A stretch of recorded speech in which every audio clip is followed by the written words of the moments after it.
Morning, everyone. Welcome to today's council meeting. Actually, it's a committee of the whole. I'm happy to see everybody here. We expected to have here this morning. We were a little bit surprised by the snow overnight, but I know someone has traveled all the way from Consacon, and that's been a bit of a challenge, I'm sure. So, yeah. And I guess the other thing I'd better announce on behalf of Councillor O'Neill, that it's actually March the 17th, and we will be certainly very happy. Green beer. Well, are you drinking green beer for this afternoon?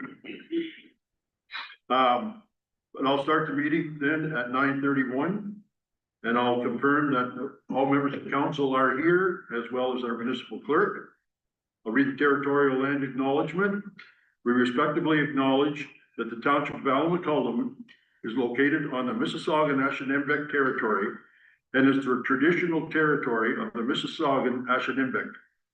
Township of Allum-McCullum respectively acknowledges that the Mississauga Nation are the collective stewards and caretakers of these lands and waters in perpetuity, and that they continue to maintain this responsibility to ensure their health and integrity for generations to come. Approval of the agenda. That the agenda for the committee of the whole meeting held on March 17th be approved as amended.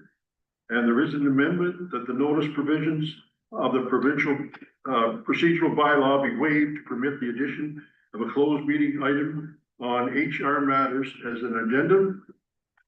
And that the agenda for the committee of the whole meeting held on March 17th be approved as amended. Can I get a mover and a seconder? Moved by Deputy Mayor Stover, seconded by Councillor Booth. Any discussion? All in favor? Motion is carried. Declaration of pecuniary interest or in general nature thereof.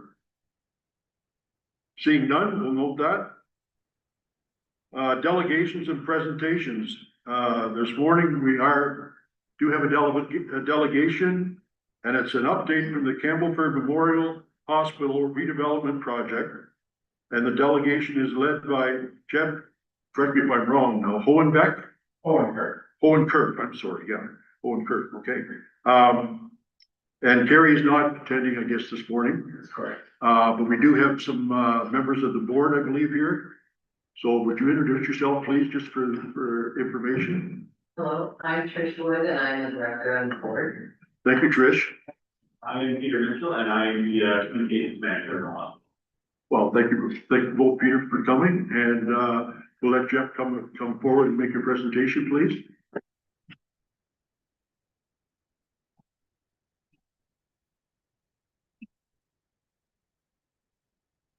Thank you, your worship, and members of the council for having us today and giving me the opportunity to provide you an update and hear some of the great things that we're doing with our campus of care, our vision, and why this matters to this community. So I'm going to start off. Next slide. I'm just going to start off with why a new hospital. Our current hospital has actually been built in 1953, so about 72 years old. I think it was great back then, and it's got a best before its time right now. The hospital itself, the facilities have significant needs of repairs.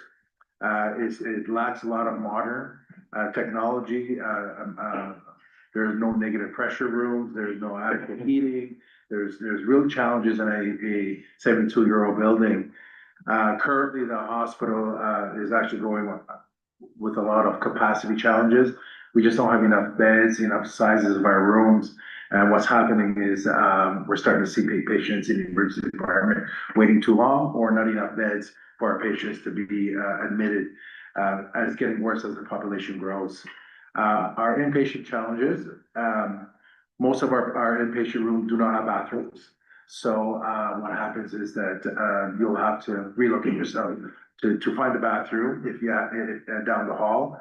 And we also have a lot of senior patients who need reactivation, restorative care, physiotherapy, and we don't have actual adequate space for these patients. So what happens is they get the mobility decreases because they stay in beds much longer than needed.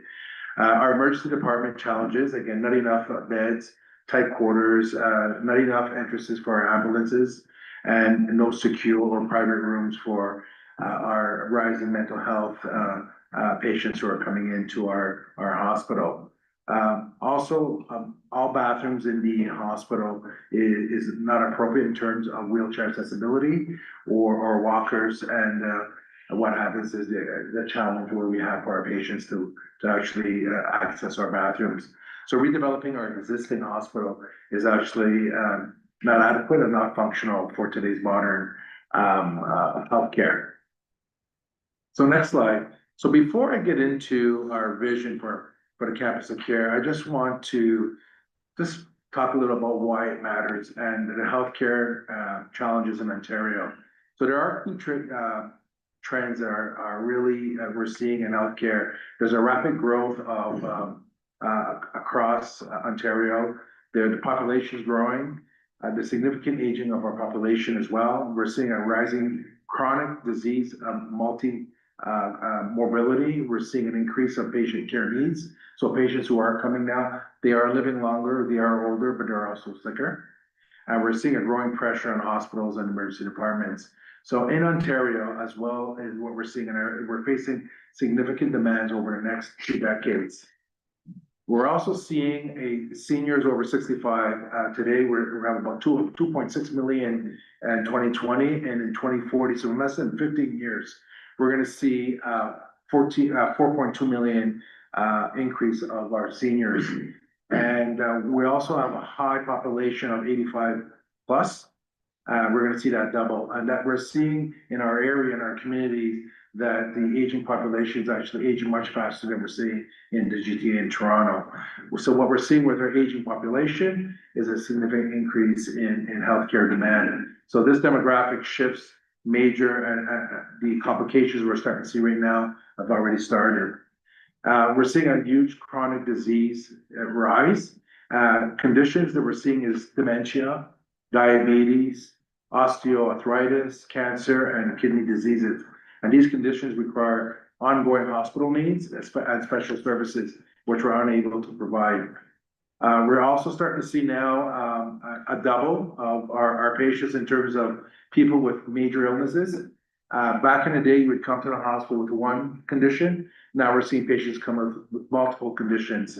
And by 2040, we're going to see people at least with double the amount of conditions for the care that they need. So meaning that patients will arrive at a hospital with more complex needs. So what we're seeing really in healthcare spending is associated with major illness, which reflects with growing patient volumes, more complex conditions, longer life expectancy. So hospitals right now have to prepare for demand and more complex patients that we're seeing now.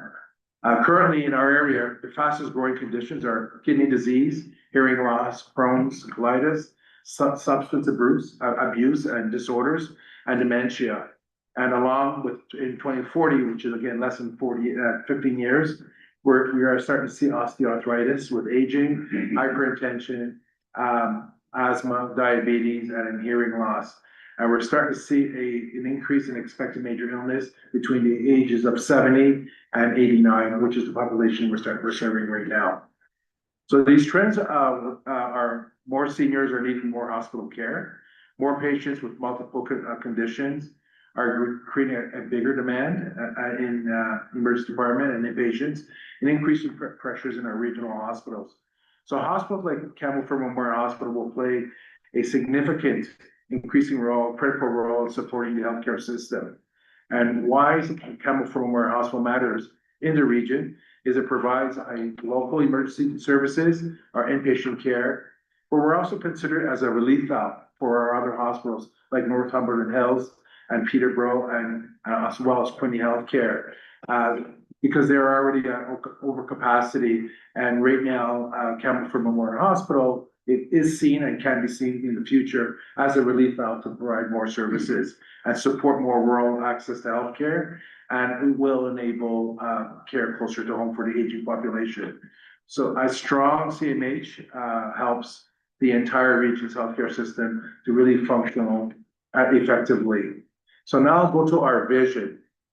So our vision for a Kamloops campus of care is really not a nice to have. It's actually mission critical, not only for today, but for the future.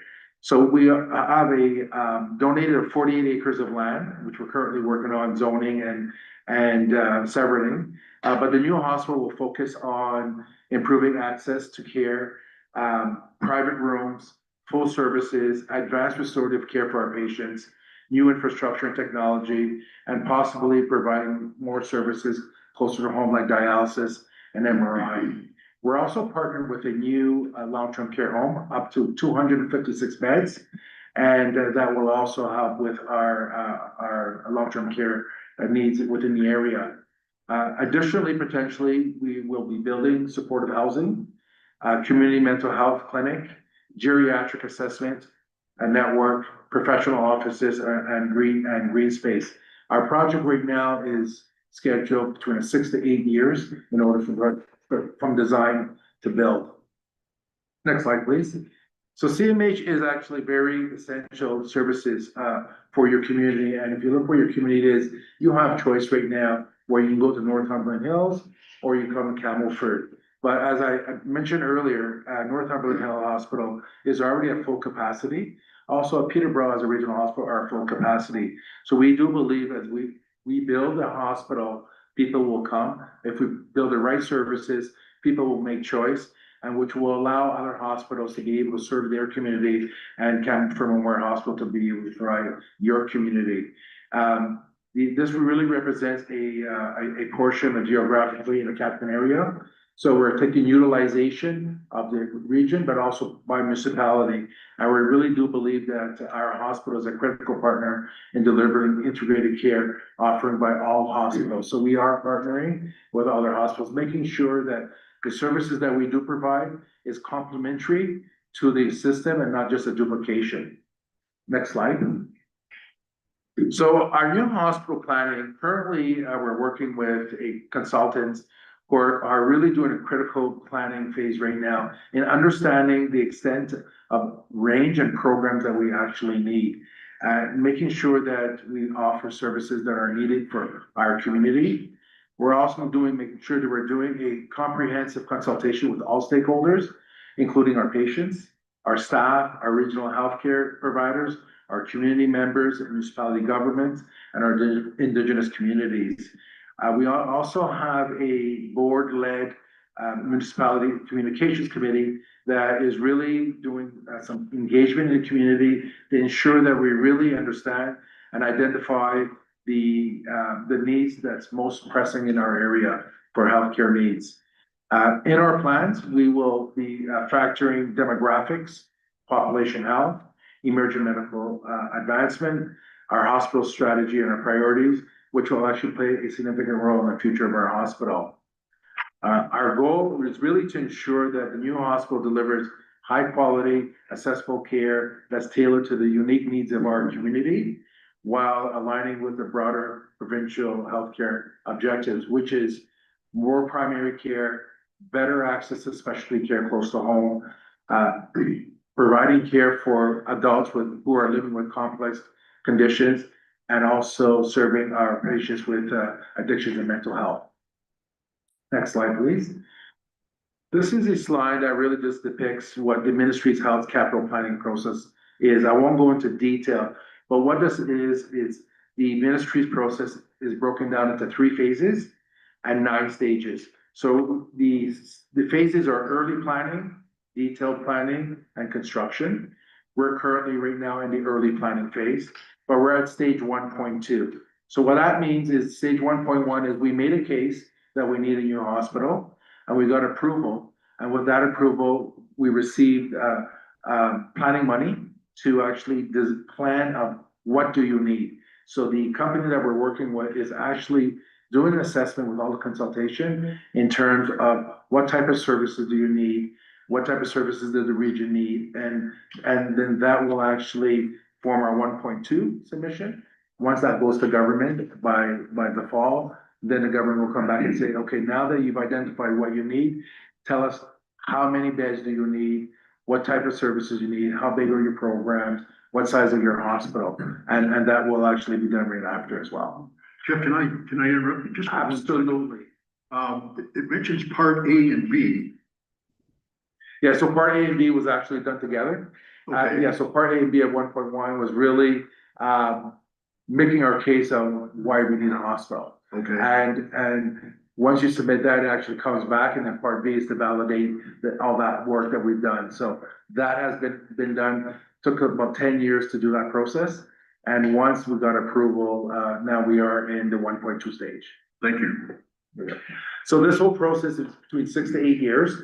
And one of the reasons we're out early is because, we need to work with municipalities on roads, sewers, hydro. It's gonna take time to build on the land that we have, and we want to ensure that everybody has this in mind, and it's a priority for all our communities. Next slide. So building a new hospital on a campus of care not only benefits our catchment area and our health care, but also it's a large economic investment opportunity for our area. So our campus of care is and will be the largest investment in history in the Northumberland County. Right now, we are here to talk about the hospital, but the campus itself, as I mentioned, with the housing, with the medical building, with the long-term care, and other opportunities, this will be the largest investment opportunity that we're going to see. This also comes with job growth. So job growth we're seeing an increase of 40% of our, I would say, employers, but not just in the hospital. This will also create jobs in construction and other new businesses within the area. This will also allow us to recruit and retain our primary care, our human resources, and our physicians. We do believe as we build, we teach, they learn, and they will stay. And currently, we're unable to provide that type of opportunity. Regional capacity expansion. So with our new long-term care home and our new hospital, we do believe we will relieve pressure in our neighboring hospitals, which are already at full capacity. And lastly, our housing. We envision 50 units of supporting housing for seniors, which will alleviate local and regional housing pressures, similar to our current multi-lodge that we have beside our hospital. Next slide. So financial requirements and planning. So the way this works in all hospitals is the provincial government provides 90% of the cost to build a hospital, and the remaining 10% is considered local share. And local share is a mix of donations, fundraising, and municipality support.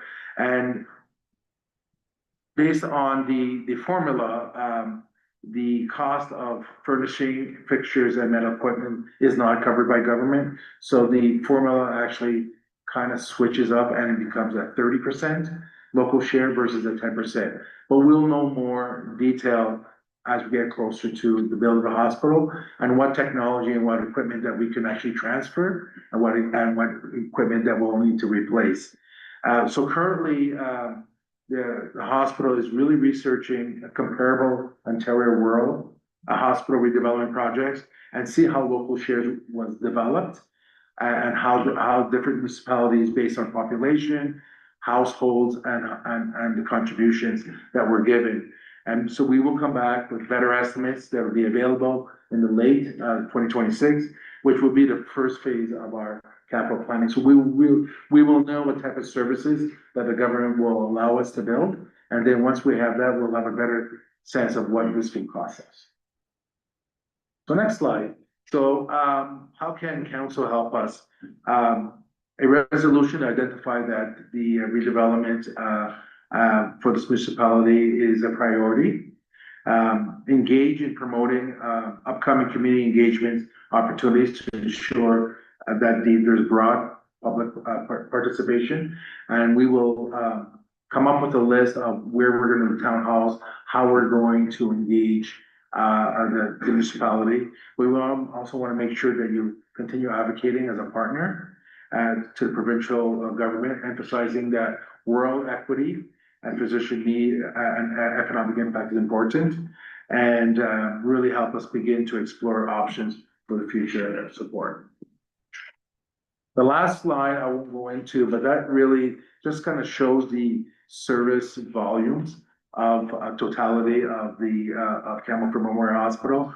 But we are now breaking this down to different municipalities, and that we do believe that as we build, people will come. Once we provide the right services for the community, when we actually are able to bring wait times lower in the ER, surgery, outpatient clinics, everything that we believe that we could provide our community, that the utilization will go up. And I will stop there and I may open up to some questions. Thank you, Jeff. Very informative and, time generated too. So thank you very much for doing so quickly. Members of council, any questions or comments? Councilor Ainsworth. Through you, Mayor, great report. Just a question about the population in that catchment area. When the hospital was built the first time versus population that might be in the next 10 years for the new hospital, do we expect that to go up times 10 or 10% kind of? Great question, through you, Mayor. So based on our population analysis, we're growing as fast as what we're seeing in Toronto. So we are seeing a 3% increase on an annual basis. And what we do believe is as we build a hospital, we're starting to see now there are redevelopments happening now in terms of housing. We also do believe that the new nuclear power plant gets built, people will also come into the area. So the first thing that people do when they are looking to relocate, they actually ask, is this hospital going to be built? Is this happening? And the answer is yes. And this is actually one of the determining factors for the growth in our area. Okay. Deputy Mayor? Thank you, Mayor Lugo. As we were speaking before, we were at the Campbellford Hospital at the end of July with my husband, and I totally concur you need a new hospital because the growth that's coming in the area, the facility itself was great in its time, but when I look at your complex and what you have laid out here, you've looked after it all. You've got so much help here. I was trying to figure out where this is located, will be located. Will it be located near the new line? No, it's actually located on County Road 30. Do you know where the, is it Nicholas Produce? I'm just trying to think. So if you're leaving Campbellford heading towards Havelock, if you're familiar with that road, Yep. it's about a kilometer outside, far outside Campbellford, forwards County Road, the split County Road 35, and then we can give you Havelock and we get going. Okay, We have a big sign up there that says it's coming. okay. Oh, look for it. on the north side of County Road 30. Okay. And what is your plans for the old hospital? Right now, we're uncertain. We'll have to work with government in terms of the whole hospital. But there are a lot of options that the government may consider, but we are not gonna repurpose it for healthcare, for Campbellford. Thank you for coming. It's been very informative. Any other quick, go ahead, Councilor O'Neill. Just some comments. I am the support person for my cousin and have spent a lot of time at Campbellford Hospital with her, and everything you're saying, the challenges, I've certainly seen them, but I've also seen what I'm seeing today, where the community is really pulling together and trying to do the best they can with what they have. So those are my main things. And then you mentioned about this process that's going right now in the town hall. I would estimate about 2,000 of our residents who live in the northern section. Campbellford is their closer hospital or the one they're more likely to go. So I hope for sure, I'd love to see one in Roseneath, but if not in Roseneath, certainly making it very aware so we can let our residents know. That's a good point. I think, Roseneath probably would be a very appropriate place to, make a presentation. I know some people, from Roseneath that, we where I live, I'm close to Coburg, so it's fairly close, but when you get talking to people in the Roseneath area and Long Rice Lake, it's just as quick for them to go to Campbellford, and from what I understand, they usually get handled much quicker, and they appreciate those different types of things. So to Mayor, so thank you, noted, and we'll make sure our consultation process is really making sure that people really see this as their hospital and that we actually have all the input into consideration. And I would agree that people will start traveling and choosing hospitals based on service level, based on wait times. And right now, we just don't have the capacity. The system doesn't have the capacity. But what we will build, we will have the capacity and people will start coming, even people living in Coburg. I have a couple of questions or comments. You know, the catchment area you're looking at is fairly close to us. But what about north? Is there hospitals is the closest one Bancroft? And I'm just guessing that. I don't even know that for Yes. sure. Yeah, so that is correct. So Bancroft is up north. So people in Bancroft will, because they're part of a different health system with Quinny Health. So Bancroft, Trenton, Belleville, and Prince Edward County is one system. So they tend to actually go to Belleville. Okay. However, I do believe as we build and we provide services, our doors will open and people will actually choose to come to us. Okay, and further running east along Highway 7, there's really nothing that I can think of right there till you get, I'm not sure how far. So we're as far, I think, Monmouth, or I think it's heard, like, the first hospital around Highway 7. yeah. So there is a big catchment area there that I didn't see it on your thing, but that's interesting and important too. Absolutely. And the other final comment that I would have is your statistics for 2024 versus 2025. That is really showing an awful lot of increase. And have you seen that in the past? And do you expect it to continue on like that? So the answer is not as fast in the past, and we are expecting a big growth right now. So the consulting companies who are working with us are also showing us some really staggering data that we're going to use for our submission, that there is a big growth not just in population, growth in health needs, growth in sickness. And so this is the data that's going to inform us into making sure we build what is required for this unique area. Anybody have any other further questions or comments? Jeff, I want to thank you for coming here, making your presentation. I also want to thank your board and other members. I believe it's John, isn't it? Yes. John, I've seen you here before, making presentations probably about 6 or 8 years ago, just like, Oh, yeah, I've been here for a while. yeah. Actually, I was probably until I looked and seen it was coming, I expected it would have been you, but anyways, because I know you did a lot of this stuff in the past, so.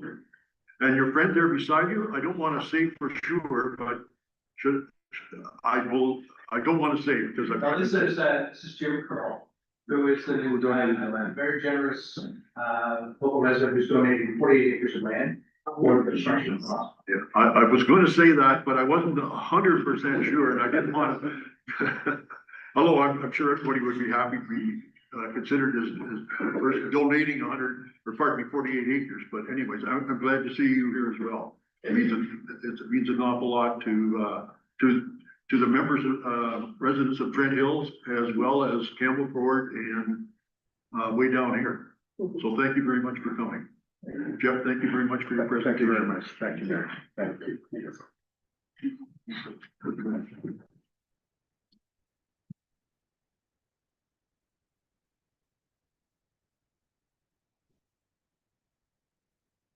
And we'll continue on. Committee reports.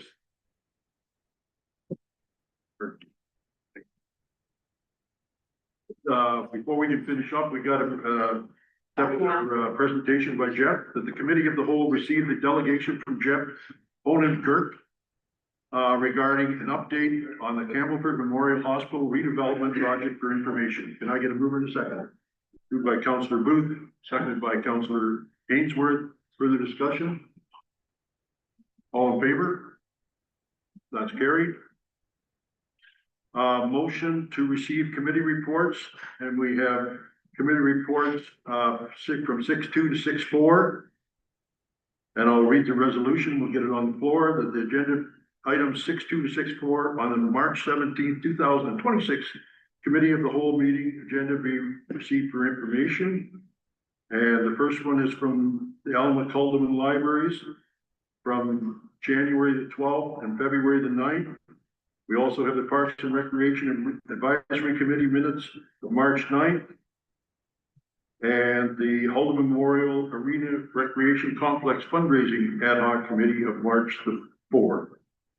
Can I get a mover and a seconder? Moved by Councillor Booth, seconded by Councillor Ainsworth. Are there any comments on those? Councillor O'Neill. I just have a couple of comments. I appreciate the timeliness of coming forward with the Parks and Recreation minutes that are in front of us so that we can address those recommendations. But I would think it should be noted that those are draft minutes. They haven't been taken back to the community. And I know we've had some discussions about draft and signs and all of those things, but I think it might be worthwhile to note that we are receiving the draft minutes. And also with regard to the fundraising committee, I do note that they are looking for a business plan, and that is something that we use. Thank you. Councillor, or Deputy Mayor Stover. Thank you, Mayor Vogel. Just a couple of things with the library board minutes. Still waiting for the accurate March 7th, 2024 minutes. So leave that with the council representatives. Maybe they can have those come forward. As well, I did note that in the February discussion, it kind of sounds like I am on the Parks and Rec meeting, so it might be that they should include in the Parks, Rec and Advisory Committee title, that they also include the fundraising committee on there, because it doesn't mention that, but you do speak of that when you talk about the Parks and Rec. So it's just how it was mentioned, just that I'm on the Parks and Rec, but I'm not, I'm on the fundraising committee. Thank you. Yeah, in fact, I noticed that too, and Councillor O'Neill is not actually registered as part of the committee, and I know she is, as well as, and you being on the donation group along with Mike, so that should be straightened out for this. It's just a cleanup. Thank you. Yeah. And I have a comment regarding, Parks and Rec, committee meeting of March the 9th. These are recommendations that were really asking to approve the staff do them, but we're not going ahead with nothing like that. Is that the way I understand it? They're making the recommendation to staff investigate. Mary Catherine? They just make a recommendation to us, and then we are the ones who would then do whatever we wish to do. That's not, I don't believe, part of receiving the minutes. The clerk can correct me if I'm wrong, but that would be a discussion after we've received the minutes. Thank you. Anybody else have any other comments? All in favor? Motion's carried. Then I would like to just confirm that, with Parks and Rec, that those recommendations are not to go ahead with anything. They're just recommendations that we, and direct staff to investigate and then report back. And I guess I'm a little bit confused. Do they report back to staff or do they report back to the committee? Anybody have any thoughts and comments on that? I was just wondering if the clerk could just procedurally see how that works. Thank you. Comment on that, Madam Clerk? So through Mr. Mayor, so staff don't report to committees, so the investigation piece can come back to council for further review. One of the things that you might want to consider, you could also refer this back to the committee and have the committee do the investigations themselves. to look into it and really utilize our volunteers to help move that forward, recognizing that we do have limited capacity in the Parks and Rec department. So that's another option available to council as well, as you could refer it back to the committee for investigation as well. I thank you very much. I think what you're really looking for is that what times that you want to put that, make them available, if you do want to make it, which would be part of the recommendation, as well as, it's so much further down there, availability and the price. I guess we have to probably go and find out, competitive bids and this, that, and the other type of thing. And the other thing too is, I don't know, there's probably more than just these two. We probably have them out in other areas, and we should be looking at the whole bunch rather than just these two. In my opinion. Go ahead, Councilor O'Neill. I think that's a valid point, because we already do locate numerous, public washrooms, and the dates for different locations may vary as well. So it is worthwhile to look at it holistically. I do want to especially draw attention to recommendation 1. There was quite a discussion at the meeting, because this is part of a bicycle route, and they thought, because it is on a county road, and the county is the one who does the mapping and the signage for this, that it would be worthwhile when you're investigating that one to work with the county from the perspective of it being part of a biking route. It's not in the recommendation, but I think it's worthy to include that. The Sandy Bay boat launch, while it is here that they would like a washroom, they also had some discussion about adding a sign saying there is a washroom down at the park. But then thought, you know what, that is a bit of a hike if you're looking for a bathroom. Sometimes you're just looking for a bathroom. So anyway, that's to fill in a bit of background for members of council. Thank you.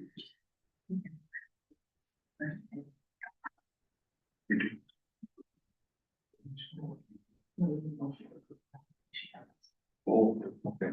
So before we continue on, we should be, making the motion to approve the recommendations, that they be considered and give direction on that rather than discussing it all the way through. So can I get a mover and seconder for that? Pardon me, Councilor O'Neill, seconded by Deputy Mayor Stover. All in favor? I guess, yeah, is there any other further comments on that first? Go ahead, Councilor O'Neill. I believe that some of the washrooms that are put in are from like the May long weekend through to Thanksgiving, and some are for a shorter time period, so that would be something else to look in, is the time period that we want them there. Yeah, and that could be gone through with your committee, I would think. Go ahead. Yeah, through you, Mayor. Although I think this is a great idea, because I talked about it before, just in the county forest, so a little bit of the history. The county forest would put these portable bathrooms out, probably like one at McDonald Road, one at the Bowmanville parking lot, and one at the parking lot on Highway 45. Every one of them gets vandalized. So they quit doing it. Why people want to knock them over and shove them around the parking lot is beyond me, but it happens. And it's happened before in other places. Absolutely. It's a great idea, but some people just have to push them over. Yeah. I think that I recall, and this was going back several years ago, where there was two in Wicklow, at the Wicklow, beach boat launch, and they got burnt, as I recall. Somebody lit them on fire. And that's my recollection of it. So, yes, you are subject to stuff. I guess we gotta decide whether it's the best thing to do for us or not. And the best way to find that out is to look at when the dates you need them and the prices. And if the committee can look back at that and report back to council. Okay. Oop, got the arms up. Go ahead. Just to pick up on what you were saying earlier, Mayor Lobel, and what's the process, and they're giving advice with community. We have people in the community who are very aware of these facilities and what would be appreciated in these locations. But some of these, like for example, replacing the damaged picnic tables, I think that could be something that's just a routine thing, and it's just making staff aware. Whereas to add the washrooms is actually adding a cost. But the other replacing would be just a routine thing, so, yeah, I agree, I think a little clarity about when, the committee is able to just make staff aware, and when it needs to come to the council table for our decision, some clarity on that would be a good thing. And how do you want to decide that? I think perhaps, sorry, I think perhaps this is something that the CAO can think about and talk with our manager. And then at the meeting, when an item comes up, like picnic tables, the manager, ideally in my mind would say, sure, I can take care of that. No, you should send that to council, and just having the manager being, empowered to feel like he can do those things would be a great step. I agree. Go ahead. Through you, Mayor, just one last thought. If we're going to put some of these, porta potties out around, it would be nice if there was, if we could talk to an adjacent resident that can maybe, put it up against their property, make it look like it's theirs, so someone kind of keeps a bit of an eye on it. Someone just can't just walk in and vandalize it because it's out in the open or somewhere out the back road. Things like that would probably help Good idea. solve some of these things. Yeah, I would say that would be a good idea. And do we have to go buy them? If we're going by them, we should be making sure they're okay. Or something happens when we're driving by. Okay. We did all in favor. All in favor? That's carried. We're going to move on to development service reports. The first one is the building department 2025 year-end report. And we're happy to have Don here to make his report available to the council. Don, please go ahead. Through the mayor, members of council, good morning and happy St. Patrick's Day, everybody. What I prepared for you is the required year-end report for the building department's activity for 2025. It is pretty self-explanatory. What we looked at this year was still some cautious consumer spending, I believe, in people's investments with respect to renovations. New home sales, we know, are still somewhat stagnant, but we're starting to move a little bit. What we tried to do with the report is give you an idea of what our building permit numbers are like in a comparison to years previous. As we can see here, we did show a slight increase in the number of permits this year in 25. However, there was also some anomalies in there. A couple particular properties took a number of permits under their single property ownership. It's also important, I just want to point out, when we do speak about the type of permits, we're looking at either residential type projects or commercial. Sometimes look at institutional ICI, institutional, commercial, that type of thing, industrial. We also looked at this year, and I know we spoke about looking at the cost of operating a vehicle. We've noted that in 25, rising fuel costs and the size of the municipality for coverage, fuel was quite expensive. I also noted in 25 that the truck itself had a couple of service items, which I'm anticipating in 26 we won't have to deal with. Those repairs should last. One item I'd like to point out, or it's a couple of items, that 2025 brought across a couple of big wins for our department. We got the full-time complement of a position, administration coordinator, and as well with the RFP and the implementation, the acquiring of some new software. I'm happy to say that the township now has an online portal for people to make building permit applications. I made a note here, as of yesterday's date, we currently have 35 building permit applications in the queue, and 52% of them came through the portal. That's a huge reduction in the number of people that are coming into town hall.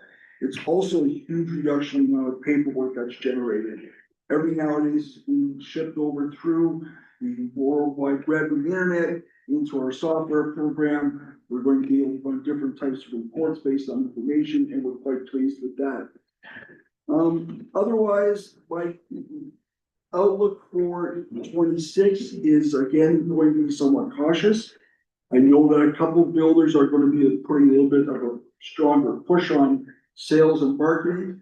Up on the Heights is one that they're gonna stronger push on, get some more lots sold. And otherwise, the numbers are basically what we see. We are not living those COVID years anymore. That's long gone, where people were staying at home and investing in their homes because they had nowhere to go and spend money. It's just, those numbers are not going to come back for a while, I don't believe.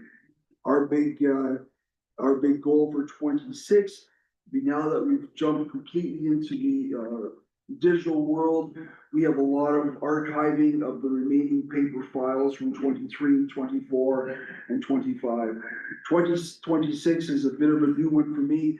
This with the new software is our first go at completely paperless building permit files. Everything's at the touch of a screen. There's no longer a blue or green file folder taking up space in the filing cabinet. We're reading them down, we're getting them boxed up, and we're creating a little more space. If you have any questions, I'd be more than happy to do my best to answer you this time. Don, thank you very much for the presentation. I'd like to hear that we are moving towards the digital age. And I'm sure that to have 52% of your application so far this year going through that is quite surprising to me anyways. So it shows people are willing to try different stuff, and I'm happy to hear that and encourage you to continue on supporting that. Does anybody else have any questions or comments for Don? Go ahead, Deputy Mayor. Thank you, Mayor Lobo. Don, thank you for your report.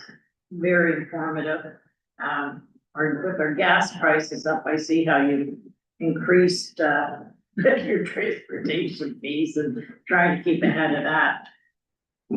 Don, in your increases that have come on through the portal, are you seeing more, I'm gonna say granny flats, but that's assisted living with houses being incorporated to add a senior's apartment? What we see in conjunction with the planning allowances that are in place, the additional residential unit, if that's what you're referring to. Yeah. Or the second dwelling on a property, a secondary suite on a property, that type of thing. They're there. I'm getting more people inquiring, oh, I built a garage a number of years ago. What can I do to transform that existing building into a secondary suite? So they're out there. We are keeping track of them because we have them in the system as additional residential units. I don't have the exact number right now, but they are out there. People do inquire. It's a bit of there's a lot more involved than people seem to believe. And I think the main thing is they have to understand is that, it's the building official working through planning and so forth. We need to make sure that your particular lot or property is both healthy and safety for you as the occupant, but also down the road. And the bigger things we're seeing right now is with respect to secondary units on properties is the ability of the current septic or sewage disposal system, or if an upgrade is required or a new system. So people have to be prepared. They may be met with some, okay, well, let's talk about how your septic's going to handle it. So we're working closely with the county of Northumberland to make sure those items are being identified. Thank you, Mayor Lobo, and thanks again. Go ahead, Councilor Ainsworth. Thank you, Mayor. Don, great report as always. Question on the non-residential, what was that before, what's in that? Okay, so, sorry, through Mayor to answer Councilor's question. Non-residential, we basically have two types of buildings. Residential, which, they lighted it where people live. Non-residential is commercial, industrial, institutional. And in this case, while we have showing some larger than what someone might feel is commercial activity, we have a couple of unique properties in this township that have a number of commercial building permits associated with them.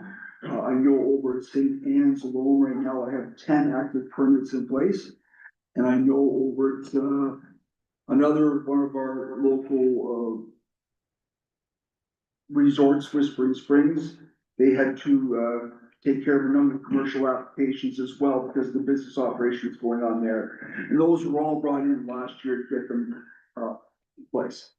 Okay. Go ahead, follow up, Mike. Yes, please. More of a comment, when I'm looking at single family dwellings of 16, I think as a whole in the township, you know, we need to find ways to, you know, triple that. Because if we're looking for money to do things that we need to do to bring the township up to standard, you know, 16 houses a day doesn't give us much property back. So when I look at that number, I just think it's poorly low. And, you know, with our upcoming official plan, maybe we could really put our heads together and figure out how to, because I have multiple residents that I talk to, that is either too expensive or it's just undoable. So, things like that, so. Thank you. Go ahead, Mary Catherine. Thank you for clarifying your definitions. I do have that question. I'm picking up on what the deputy mayor was saying, and even you, Councillor Ainsworth, where, Are we asking questions? it will end up in a Okay. question. It's Thank you. tying it all together. We are looking at very changing demographics, and I'm already hearing about people who want to move to the next stage where there is a hospital nearby, which is gonna benefit locations like Campbellford, like Belleville. And it's going to reduce the number of people who are wanting to live here. Where the demand is entry-level housing that's affordable. It is the seniors, apartments, such as what Halldom and Court Apartments are. So my question to you is, I appreciate septic in rural is, and wells are, that is the real challenge in rural. But are there ways or things that can be done to help incentivize that we do get the housing that there is a need and a demand for? In terms of the downsizing for seniors or the entry-level housing for young people? To the mayor and council, it's a tough question for me to answer. I really, you know, that's part of a bigger picture, I believe. You know, and I believe that bigger picture has come to our municipality, It is. build and develop in our municipality. I've learned in the all year and a half I've been here now, this is a huge municipality. Like going from one corner down on the lake shore, if I'm going all the way up to almost Trent Hills in the top, you've got vast properties. Agriculture, I'm learning, is a very large industry in our municipality. So, you know, I don't really know how to say that I can see that being a direct goal in mind specifically until I find something more tangible, I would say, that's being put in place to make it happen. It's very hard for me to bring that out, sir. Sorry.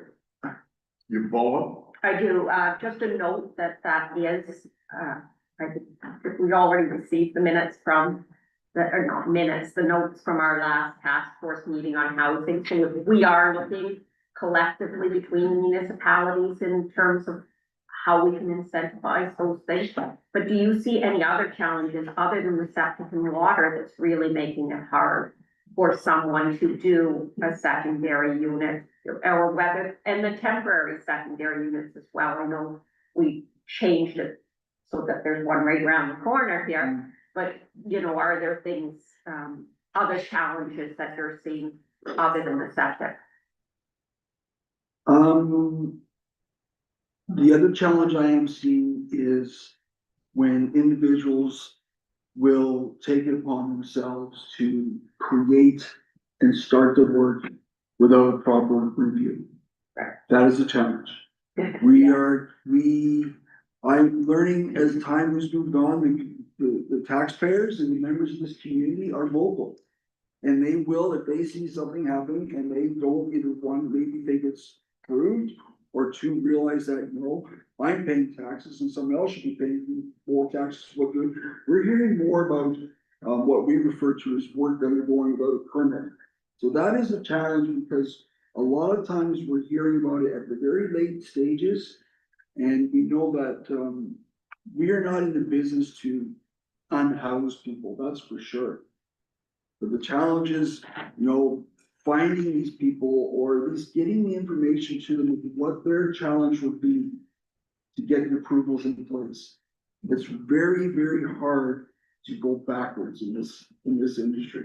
It's very hard when someone says, I believe somebody creating an apartment in a garage without a proper permit. And 90% of the time, it may be over a disagreement someone had between neighbors. It could be over a disagreement between possibly a tenant and a landlord, but the people who are already living there.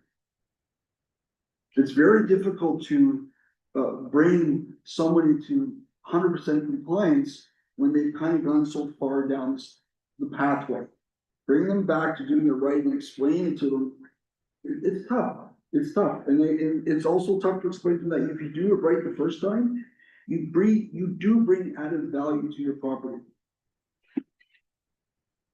Don, can I? Thank you, that was very.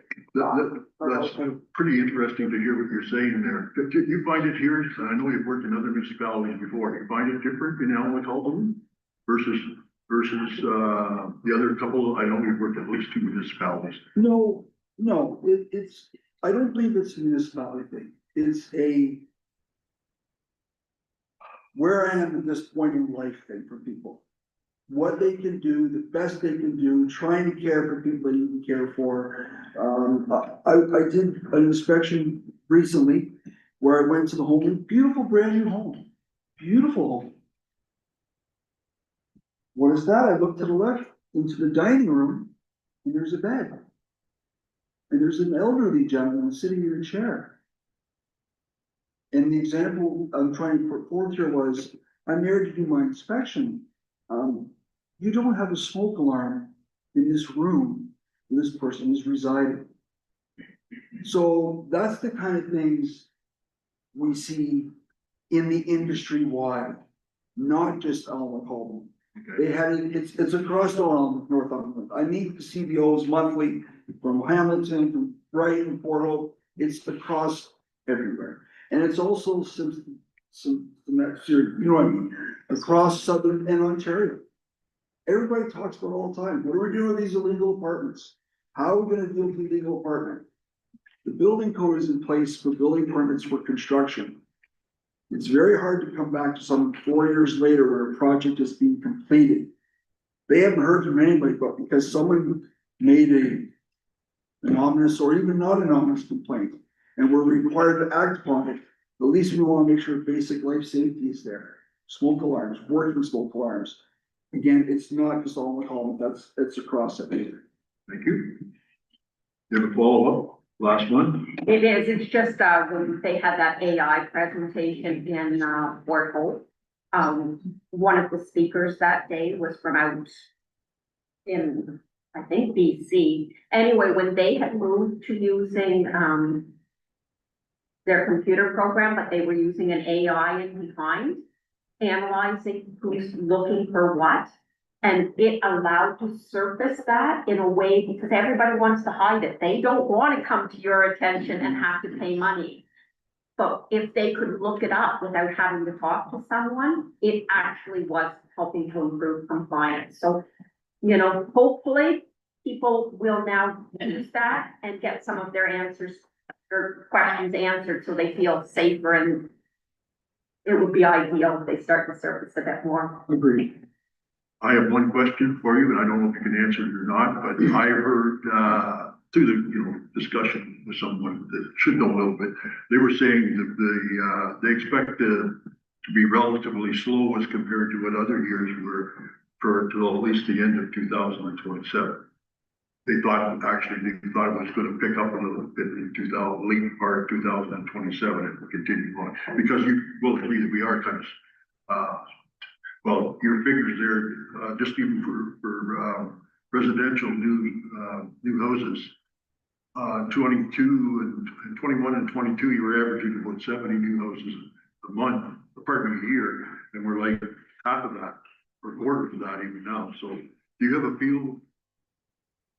And I know it's hard to predict. No, through the mayor and council, again, yeah, I speak to the industry people out there. Other CBOs and other townships, their numbers are down. Yeah. The numbers are down. We are hearing, on the news, we're hearing about stagnating new home builds across the country until late in 27. We're hoping will come back up. So I'm hearing the same, no different than anybody else. I talked to our local trades here, who's working, who's not working, who's hiring, who's not hiring. It's steady right now. It's a steady lull. And we're hoping it's slowly gonna start to work its way back up. I believe this year's gonna be cautious still. Thank you. Anybody have any more questions for Don? Don, thank you very much for your presentation. Appreciate it. Thank you very much. Members of council, do you have anything that you want to discuss, debate on this? I need a motion to do that. So, Don, you're finished.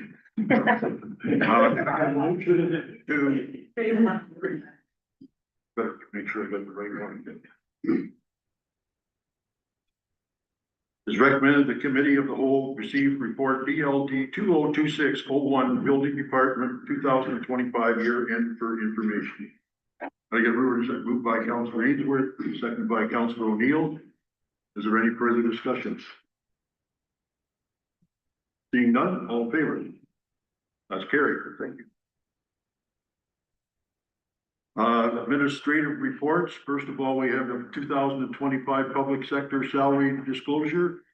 That's report HR 202601 2025 public sector safety salary disclosure. It is recommended the committee of the whole receive report HR 202601 2024 public sector salary disclosure for information.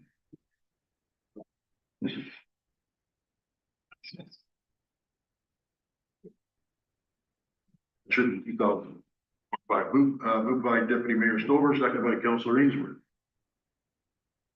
Any discussions? I see Aaron's moving forward in case there's any questions.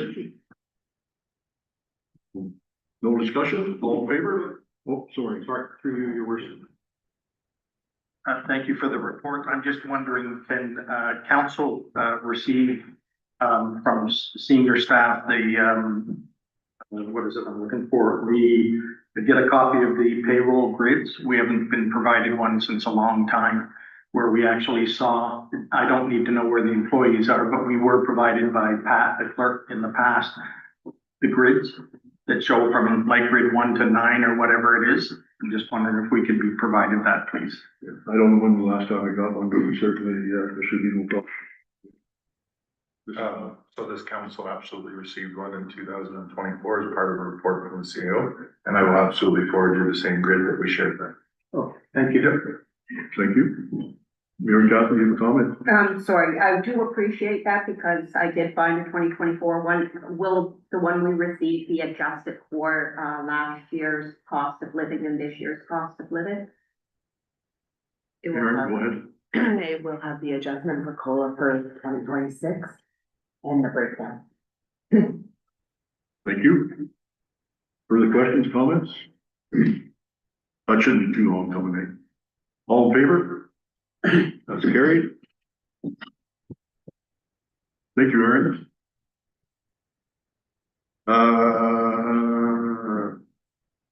The next one is Grafton Municipal Office Structural Assessment Upgrade.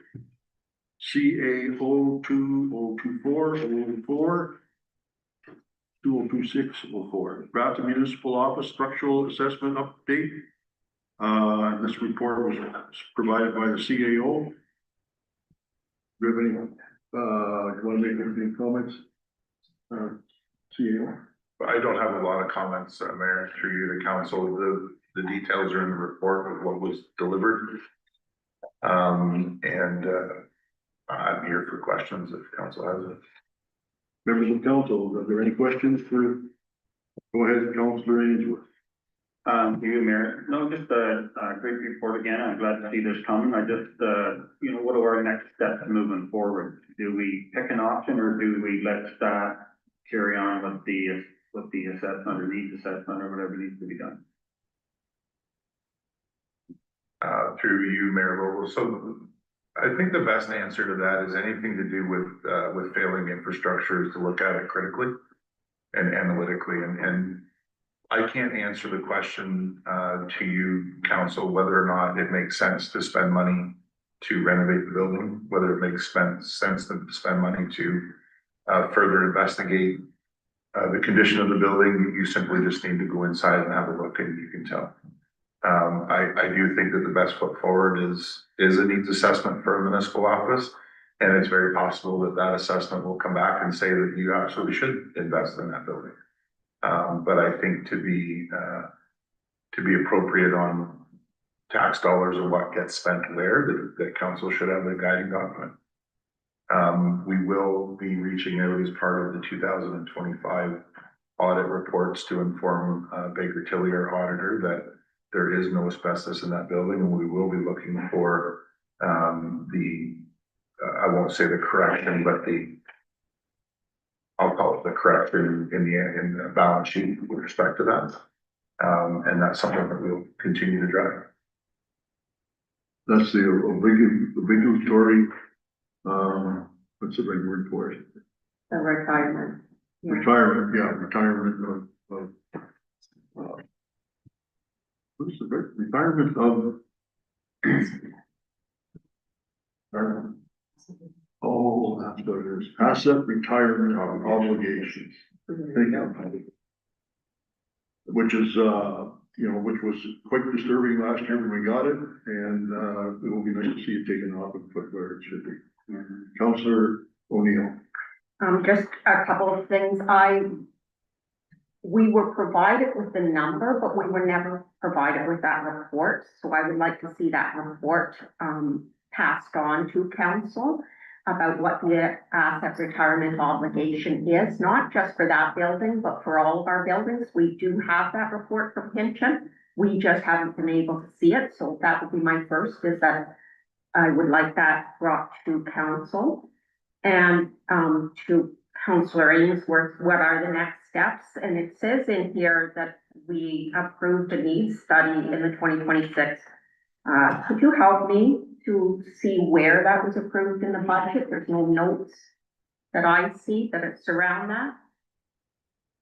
Dave, you have a comment? Yeah, through your mayor, Councillor O'Neill. So just for clarity, you spoke about a couple of different reports. You had an asset retirement obligation report, and then there's the Pinchin structural assessment, and then the recommendation for structural assessment, the integrity of the building. So which one are you looking for? It is the first report. The that- asset obligation? Yes, so that we know that for each of the buildings, for example, like the one that's in here.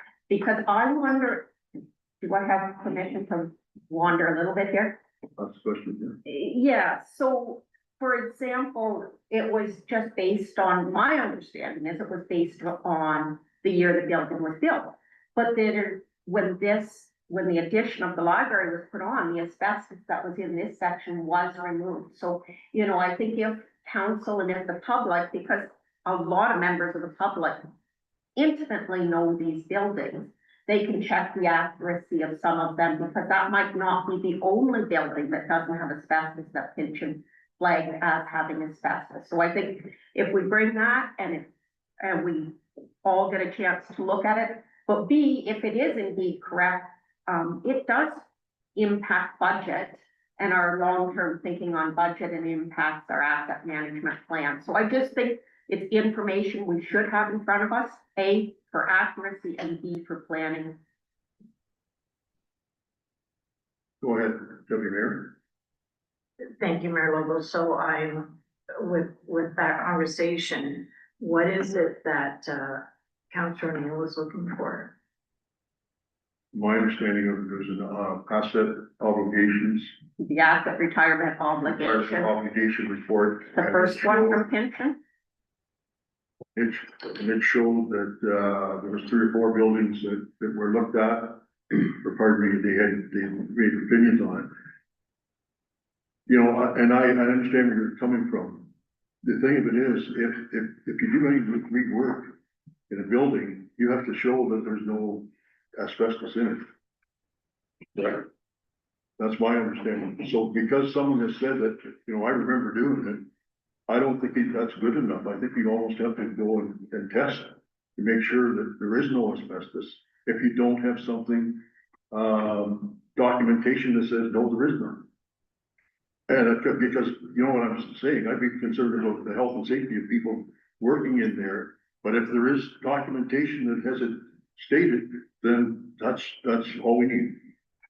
Yeah, those are steps that'll happen once we see what we're looking at, but for right now, just to be able to see it and see what we're looking at will help us with, as I say, accuracy and planning. Okay. Do we need a motion for that? Go ahead, Deputy Mayor. Just before that motion, I would, see what I know this here. I'd like to make her, my thought would be, rather than getting sidelined on everything else, is to stick to the Grafton Municipal Office. And as we know in the past, when we've gone out, to be available for funding for anything, we have to have done our homework. And so I would, be looking at, okaying the assessment, the needs assessment, for that building, and try to get something together for this, rather than get caught up on a lot of other things. So, thank you. Thank you. Comment? Go ahead, Councilor O'Neill. I think what we have in front of us today is just to receive for information. There isn't anything there for us to make an action upon. I'm sure if the needs assessment is something that the CAO is recommending, he will flesh that out for us. He will bring it back to us. There will be costing involved. It will show where in the budget that was allocated. But for today, we're just receiving for information, and the other is to ask for some other information. I appreciate your point of don't run in every direction though. Thank you. So, anybody else have any other comments? So the review, yeah, go ahead. Through you, I'm just wondering if we're going to do a needs assessment, will all this stuff get flushed out? Because I think probably you do a needs assessment for all the facilities, right? So For is all that, the facilities. yeah. I'm asking, maybe they might say, hey, put the town hall down and make centers in your office, who knows? But they have to come with all that stuff, right? So would all the stuff come out in that needs assessment? If that's, I guess if that's what we want. Go ahead. Through your Mayor. So my understanding of the needs assessment, the scope of it is what you design it to be. If that's something that you're looking at as a council, then just provide the direction to staff. You make the recommendation to yourselves for the next council meeting so that you could then approve it. If you're looking for further information, I can dive into the rough estimate of what it would cost for a needs assessment for the municipal building, but I would just need that direction. I have not made that call. I haven't investigated that. I'm just identifying the report and the information to council that was due to council, and then seeking further direction from council to decide what is it that you would like to do. The other part of that, that with running all over the place, if I may, is that you have, in your strat plan, you have direction to staff to look at the community centers and what is the future of their community centers. They don't have the answer to that question.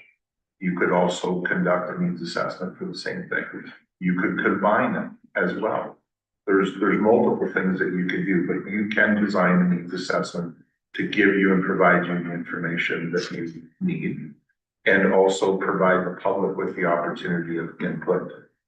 And then more than likely make forward and come forward with some recommendations in the report of council as to some decisions that you could do. Certainly from my office, I think it's most appropriate. Go ahead, Mike. So again, I don't just wanna receive this for information and it sits on the shelf. I'd like for, you know, staff to have direction to carry on with what they were doing with, I understand if we want to just narrow it down just to the municipal office, but I think it's a much bigger picture right now. Okay, Because of the cost of everything. your Catherine? And I do recall, I know specifically you asked about the, municipal office, and I don't recall saying specifically there for structural review, but it was when we were presenting the recreation budget that was flagged. It is a necessary piece of information, the condition of our buildings, to get our asset management plan, so those buildings are fully included, and that's where the retirement obligation also ties in. These are not unrelated things. They're all pieces of the same puzzle. It is my understanding that we did approve. Again, I'm gonna whine a little bit, without the notes in the budget, it is hard to know exactly. But from the verbal discussion, we did approve for each of our facilities, some structural assessments. So I do think it is worth something coming back. I agree with you, Councillor Ainsworth. We want to look at this holistically. So that's, and I don't have any problem with that. We're gonna do a needs assessment, maybe we should do the needs assessment of our community centers as well as the office. And my understanding of that will get a structural look, which we've already got or we've got a quote, or we've got a quote for an estimate of how much that would cost for the office. And we should probably do the rest for the other facilities. And, you know, that needs assessment will tell us, you know, what the structure is, what the need for the building is, and how we're going to use it in the future. Is that correct? Yeah. Is that what we're asking for? Yeah. And do we have it we have some money in the budget? I understand. Will it be enough to cover it, Dave, or do you think, or? The conversation that was had during the 2026 budget deliberations was that we have some development charges, money that can be used, that's identified through the policy for items such as this. So we went back and put 50,000 into the revenue side and then increased our contract services by the same 50,000, just as a rough estimate. Council also approved $15,000 per community center to do a building condition assessment. And again, there was a building condition assessment done as part of the Parks and Rec Master Plan in 2018, and no monies have been put into any upgrades or anything since then. Not that I want to end up into that argument, but at the same time, I am saying that there is money there. And I could report back to council at the next council meeting after making a couple of phone calls to identify what the potential cost is of a needs assessment. Thank you, Dave. Go ahead. Councilor Goodwin. So then can we just, staff's recommending placing the structural assessment on hold until such time that the municipal office needs assessment is conducted. So can we have the CAO report back to us? Then we said next council meeting with appropriate costs, and let's get that done. But that's not just for the, For our. No. that's for all buildings. Yeah. Well, all buildings, let's Yeah. clarify that. So he can report back to us of what the approximate cost of that is, and we'll get that study done, and then we can then talk about town hall, what we're gonna do, because the prices that we're getting now are much, much lower than the $500,000 or whatever that we were told months ago or last year about what it was gonna cost. And looking at this report, it's talking about things that we weren't even looking at before. We were originally talking about the structural integrity of the building. with the floors and that, we weren't talking about windows and electrical and plumbing and stuff like that. So before we spend any money on that stuff, I'd like to get the structural, the needs assessment done first, and then we can proceed after that. This is also striking me that other municipalities, I'm sure, had to go through this process. So I would like to, if, we can, learn a little bit about their experience so we can steal their good ideas. I'm sure so. Okay, Dave, so it sounds like we'd like to, Ask the clerk about getting the direction of the council. You need a motion? you know, we can vote. So through Mr. Mayor, you don't have anything on the floor at the moment. If the needs assessment's being approved through the budget process, you don't need any further direction to staff at this point in time because it's already been approved by council through that budget process. So at this point, as the report indicates, this report that's being discussed today for the structural assessment update just needs to be received for information and allow staff to continue on with the operational piece of it, which is issuing the RFPs or the RFQs as required for the assessments. If that's what was in the process. You're done? I think it would be prudent that before anything is issued, it comes back with, so council knows exactly which direction, is it all buildings, is it one building? And what's included in that. I respectfully say it's one thing to say there's some money to do it. That's not the same as saying this is how we want it done, and council should be receiving something back before it goes out for an RFP or an RFQ. You're done, or go ahead, Jamir. Thank you, Mayor Lovell. Just to Dave, would this be something, Dave, you could put in a report for next council meeting? Thank you. Next regular council or next? Or, What day? next week, or what, however soon as we can have it. Thank you. My answer to council through you, Mayor, is that there's a long list of items that council's given staff to accomplish. We'll do it as soon as we possibly can. Thank you. Okay. So need a motion that we go ahead. Make a motion that the structural assessment update received for information. Second by Councillor Ainsworth. All in favor? That's carried. Do we need anything else? No, because as the clerk said, it just recommends that, as the CAO said, he's gonna look into getting back to us about the needs assessment. And do we need a resolution to that, or that's already understood and everything else, everybody happy with that? Yep. Everybody's happy? Okay. Good. The next, one is the council resolution regarding tracking update, CAO 202607, council resolution tracking update for March 17, 2026. Can I get a mover and a seconder? Moved by Councillor Booth, seconded by Deputy Mayor Stover. Any questions, comments? Go ahead, Councillor Booth.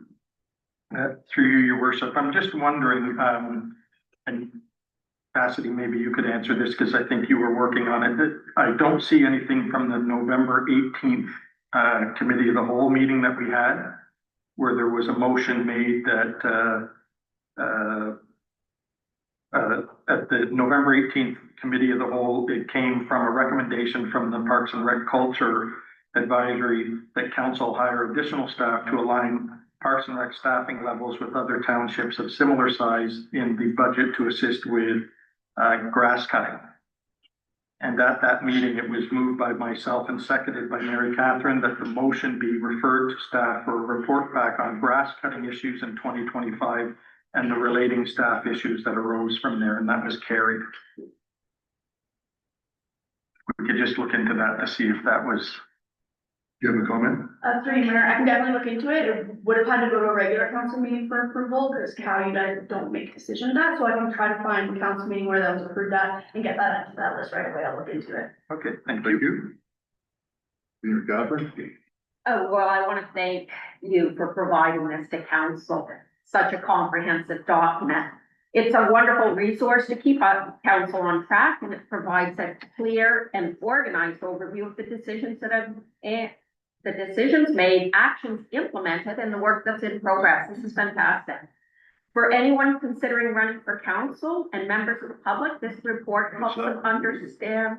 We're getting off subject. Sorry, I believe that it is appropriate for staff or council to make, comments on anything that is on the agenda. And further, you're always asking me to be complimentary. I am being complimentary. Well, I understand that. I understand that. Then what is the problem with me making comments?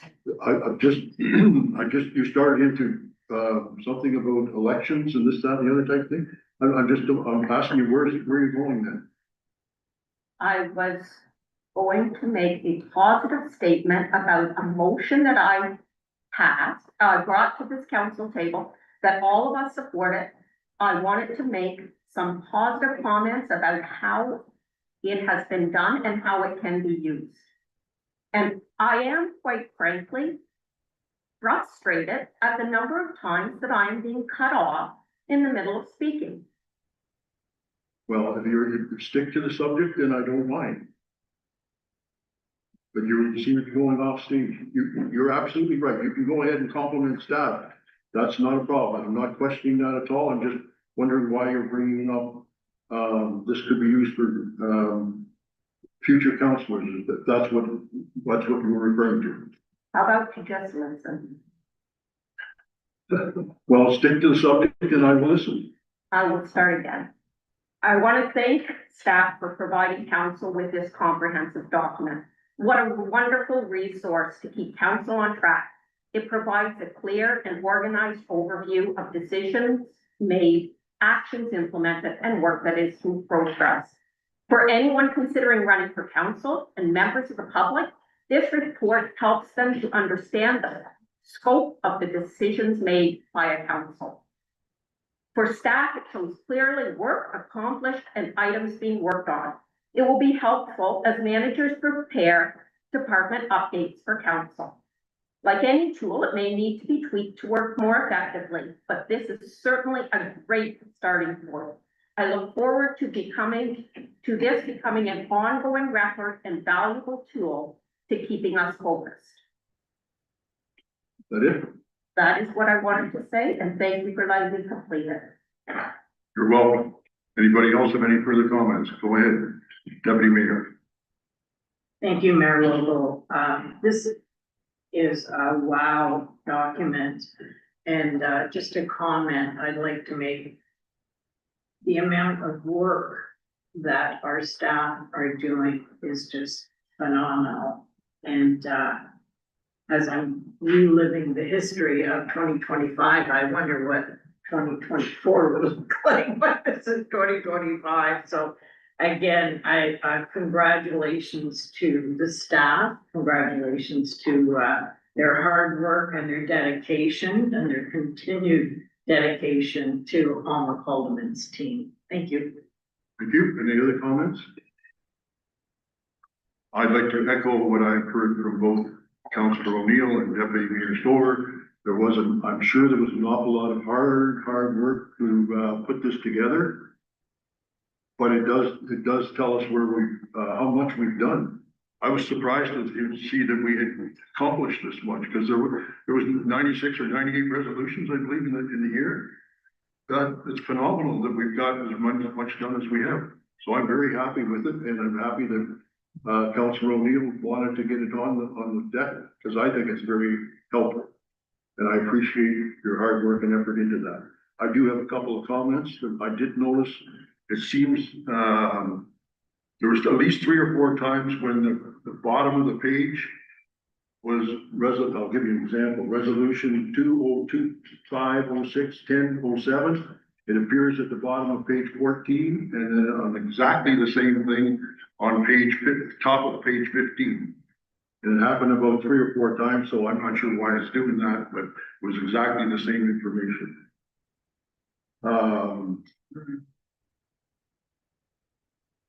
Other than that, I thought it was a great report and I appreciate all the efforts.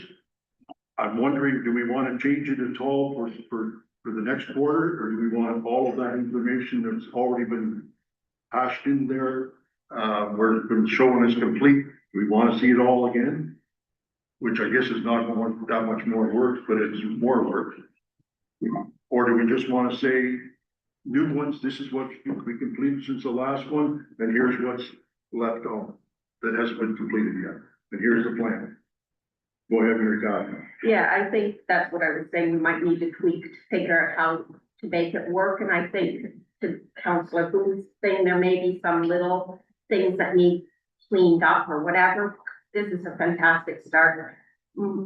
My sense is, and I'm wondering, and maybe we all just need to send in to our clerks team our comments, having used this, where we think it needs to go, and it will be a process. Because I don't think we need to be bringing back everything that has already, because some of them are quite straightforward. Yeah. The ones that are still ongoing should come back obviously again, because they are ongoing, and then the new ones. That's my sense of it, but I think it would be prudent or wise if all of us sent in some comments to the clerk's department, then they can use what they think is gonna work best, and then we'll see what it looks like for the next report, and, you know, there'll be a process of keep getting it. Just to carry on with your thought a little bit, I found a few times where staff was directed to investigate or contact or whatever. But I don't, and it was marked as complete, because I'm sure that's what staff did. But I don't know if that answered the question that was originally there.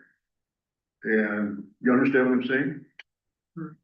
It was just, so I'm sure there's a little bit more purpose to it, and perhaps, I agree with you, Mary Catherine, that's what we should do, but we should send that list to staff and have staff provide that report, and then come back to council for a group decision on what we want to end up, rather than have everybody send in some stuff and not know what's actually a committee. So, Yeah, I think that makes sense, and whether we wait till the next report comes or in between, I think that will be something once the clerks have a chance to see our comments to decide what's the best path from there. so just to make it clear, do we need direction? Well, I'm afraid that we don't have direction, somebody's gonna go back and say, that's what we discussed. So if that's what we wanted to do, then we should be making a motion to tell staff, this is what we, ourselves and staff, this is what we expect. Otherwise, it's gonna go back and we're not gonna have it done. Or someone's gonna refuse that. Mary Catherine. I think, we have the notice of motion, which, laid out that plan. I know that other municipalities locally are doing that.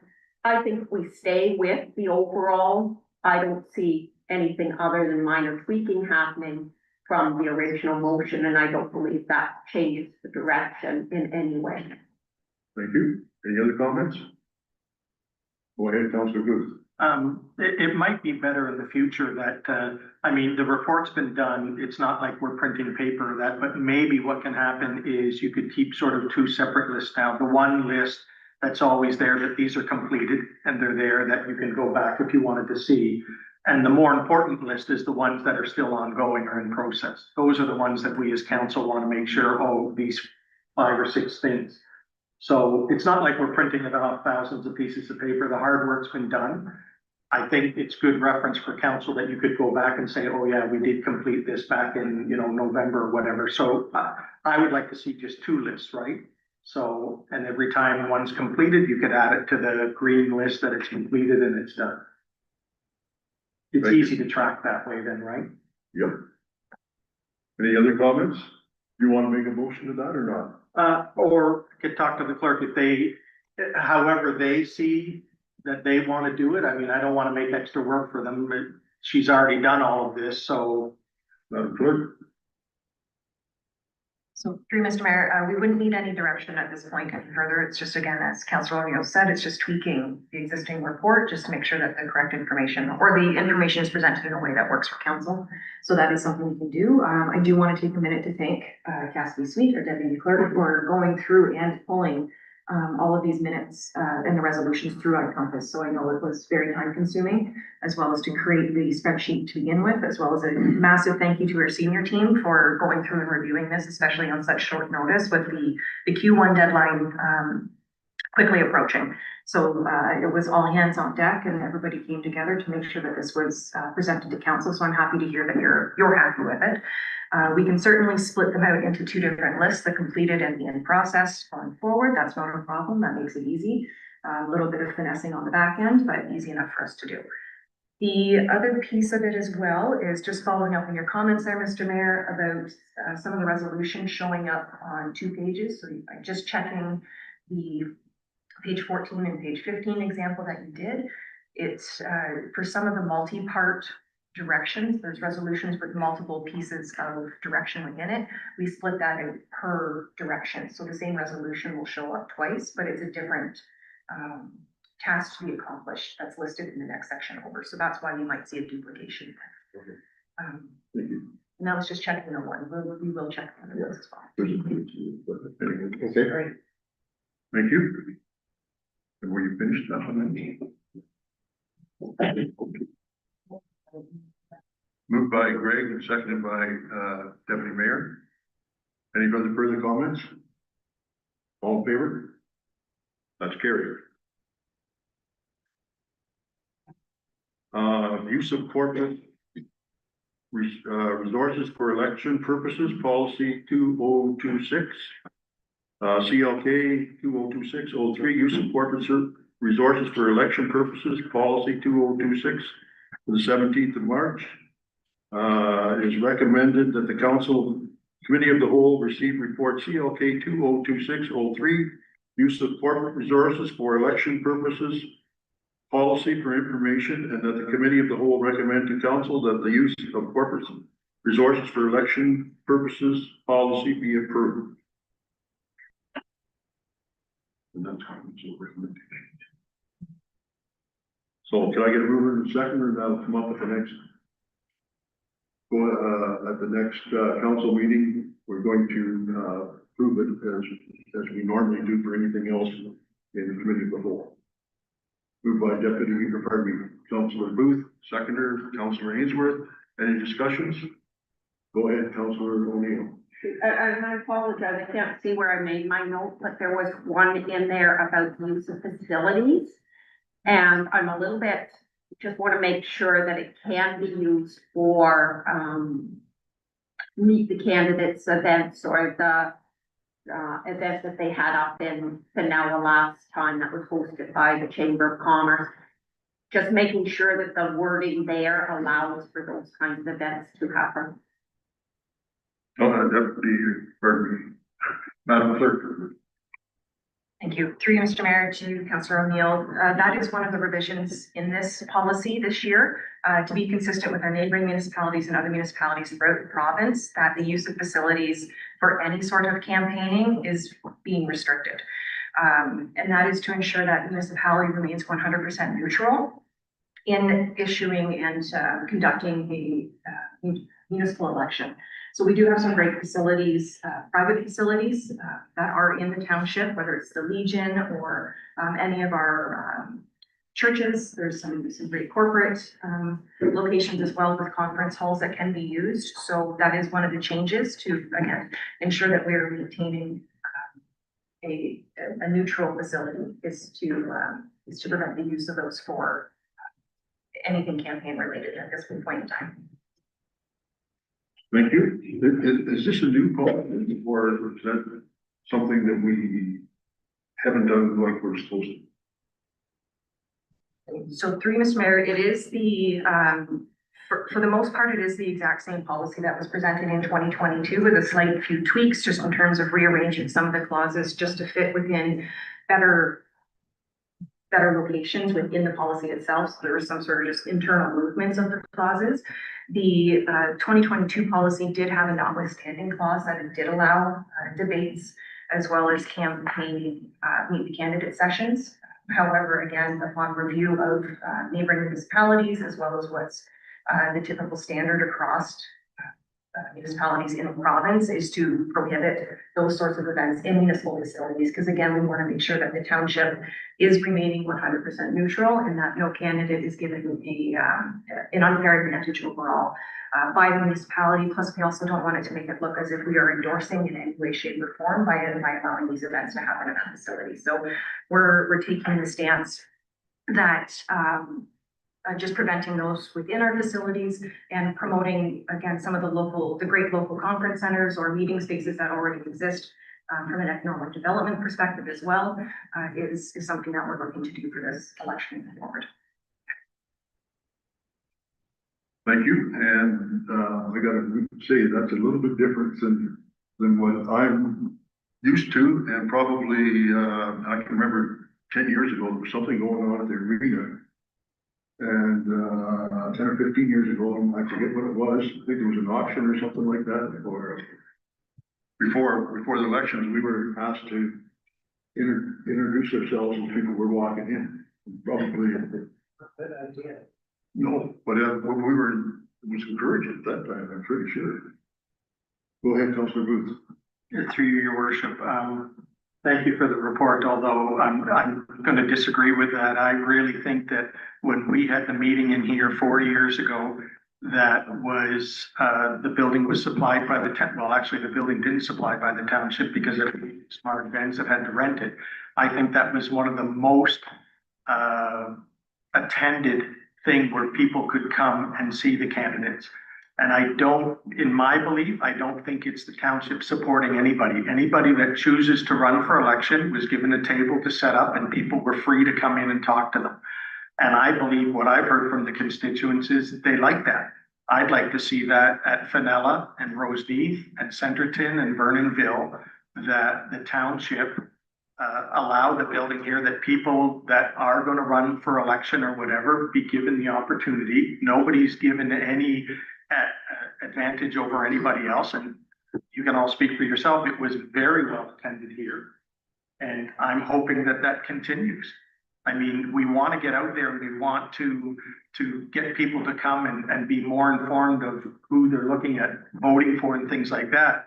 And it sounds like now that, well, we have to go to the Legion or somebody else and we're going to pay them to use their facilities or something. I disagree. Thank you. Go ahead, Deputy Mayor.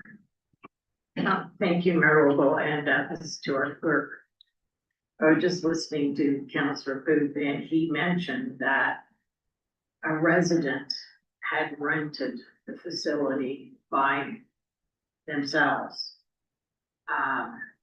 Would that be acceptable? I'm not sure, but I'll let the clerk answer that one. So through you, Mr. Mayor, as the policy is currently written right now, again, in the Municipal Election Act, it is the responsibility of the clerk to establish the policies and procedures for the fair and equitable election. Private rentals for the purposes of campaigning would be, again, restricted and prohibited under this act because it is still, in a sense, allowing campaigning to occur on municipal property. Without the clerk staff don't have the ability to make sure that all candidates are being treated fairly for these private campaigning events and that they would be, that all would be invited. That's something that we don't have capacity to police. Unfortunately, the word police does get thrown in at this point to monitor and such. Any non-compliance could be subject if there is a complaint about campaigning on municipal property.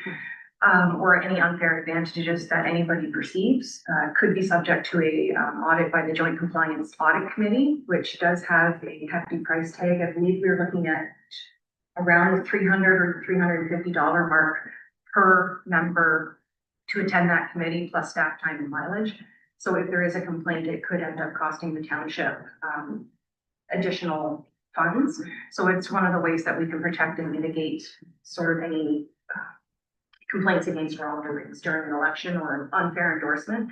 The act is very clear that municipalities are not permitted to directly or indirectly support any sort of campaign for any candidate.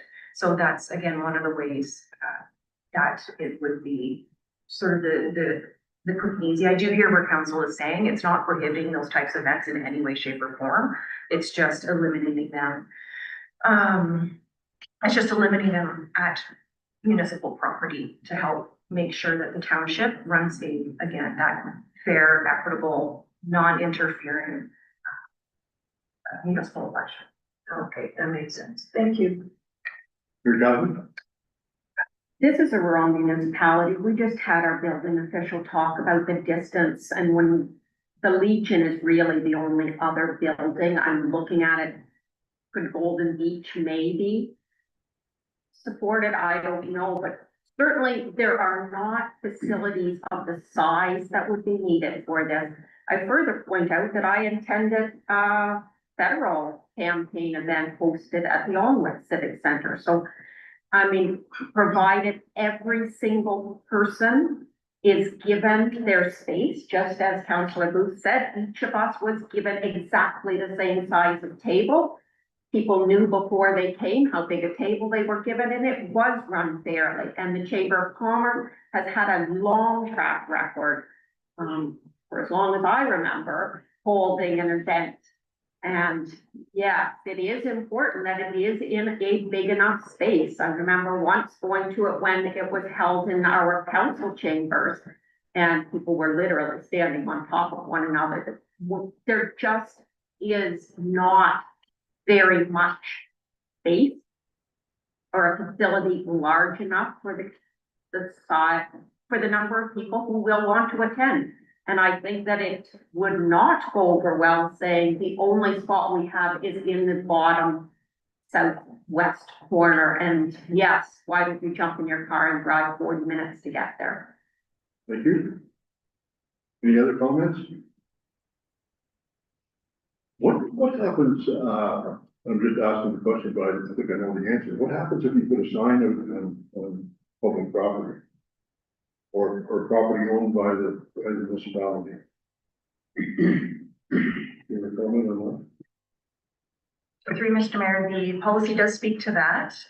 We do have a sign bylaw that'll be circulated as part of the nomination package for any candidates wishing to run for council.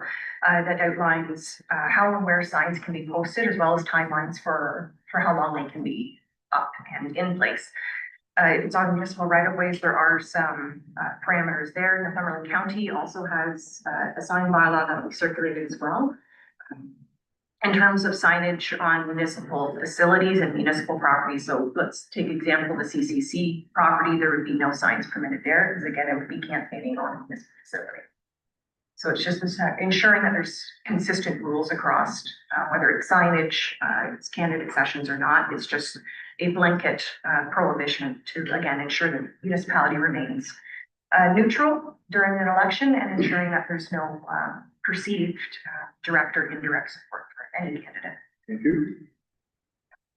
Mayor Cassie, you have another comment? I'm confident that we can remain neutral with a little more clarity on that when it can be used. I be very clear that all candidates should, whether it's the chamber or a citizen or anyone else want to run something, that it must include absolutely everyone fairly and equally. But we've done this in the past. Neutrality was definitely maintained in those events. Just to help to provide some context.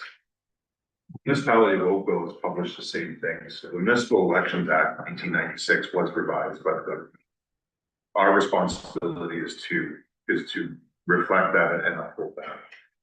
Specifically, they've identified in their procedure that the town will not host, organize, or participate or be involved in any of it. Somebody can rent a hall under our rental agreements for said purpose. It's important that we understand that the clerk is bringing a report and a new policy based on a mandated requirement of the municipality under the act. And you may not like it, but perhaps then the conversation goes to provincial government and not here at the table. Certainly, we're trying to do everything we can to respect the act and the changes that have been applied. Thank you.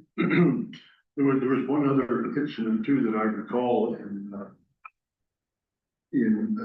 Vanilla, the last time someone was asked to leave the meeting. I don't know if that's good or bad, but it was somebody that was asked to leave the meeting before the meeting actually started. Oh. And I believe it was the renter that asked them first. But anyways, anybody else have any more comments?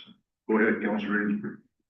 Through you, Mayor. I'm just looking at some stuff here as we were talking, but, you know, it does say that the municipality can offer it as long as there's no favoritism and it's equal. Just as far as the halls go, other than, and that's kind of it, everything else is like a no, right? But to, you know, in the Municipal Act 2001, facilities not to be offered equally. Right, so, Yeah. I get the whole conversation, but, you know, it's, can we do it so it's not a favor? And can we do it so it's equally and everybody has equal opportunity? Thank you, Mike. Madam Clerk, do you have a comment? Through you, Mr. Mayor, to Councillor Ainsworth. In this case, the Municipal Elections Act trumps the Municipal Act when it comes to use of facilities during the campaign and an election period. So while we do offer our facilities fair and equitable for all in the regular course of business, providing that they don't go against council's core values or events promoting hate and those lines. But for the purpose of the Elections Act, it does supersede this. Okay. The issue with the municipality has no way of governing and keeping track as to making sure that these events are being offered fair and equitable. The person doing the renting could turn around and say, yes, we're going to invite all candidates, and then they turn around and don't. We don't know that, so it's a way to protect the municipality. Again, you have limited resources in the clerk's department. If there is an issue, it will completely backlog and tie up the department. So it is one of these ways to mitigate the risk in that regard and to help mitigate the risk of needing that joint compliance audit committee to potentially investigate, to go down a potentially costly investigation as to whether or not there's any wrongdoing. So it's just, it's all about mitigating risk. Making sure the municipality stays clean.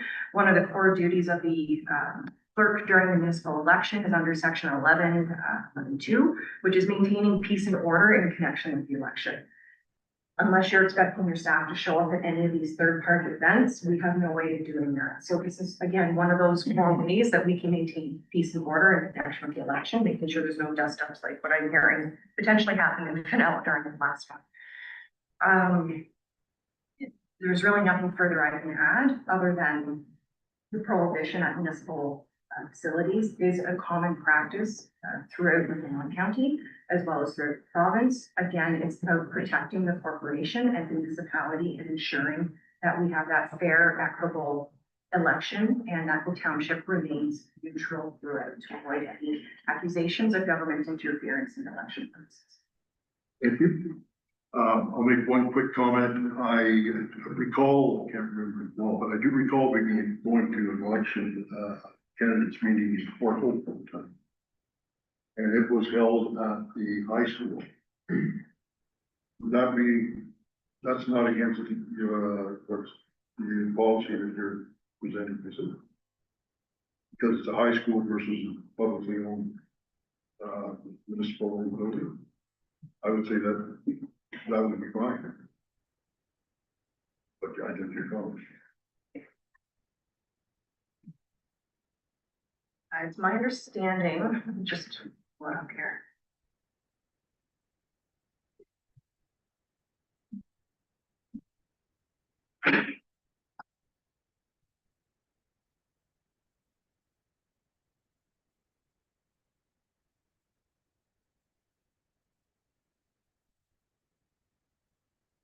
I can't speak to the school board's policies surrounding what they have in place for municipal elections.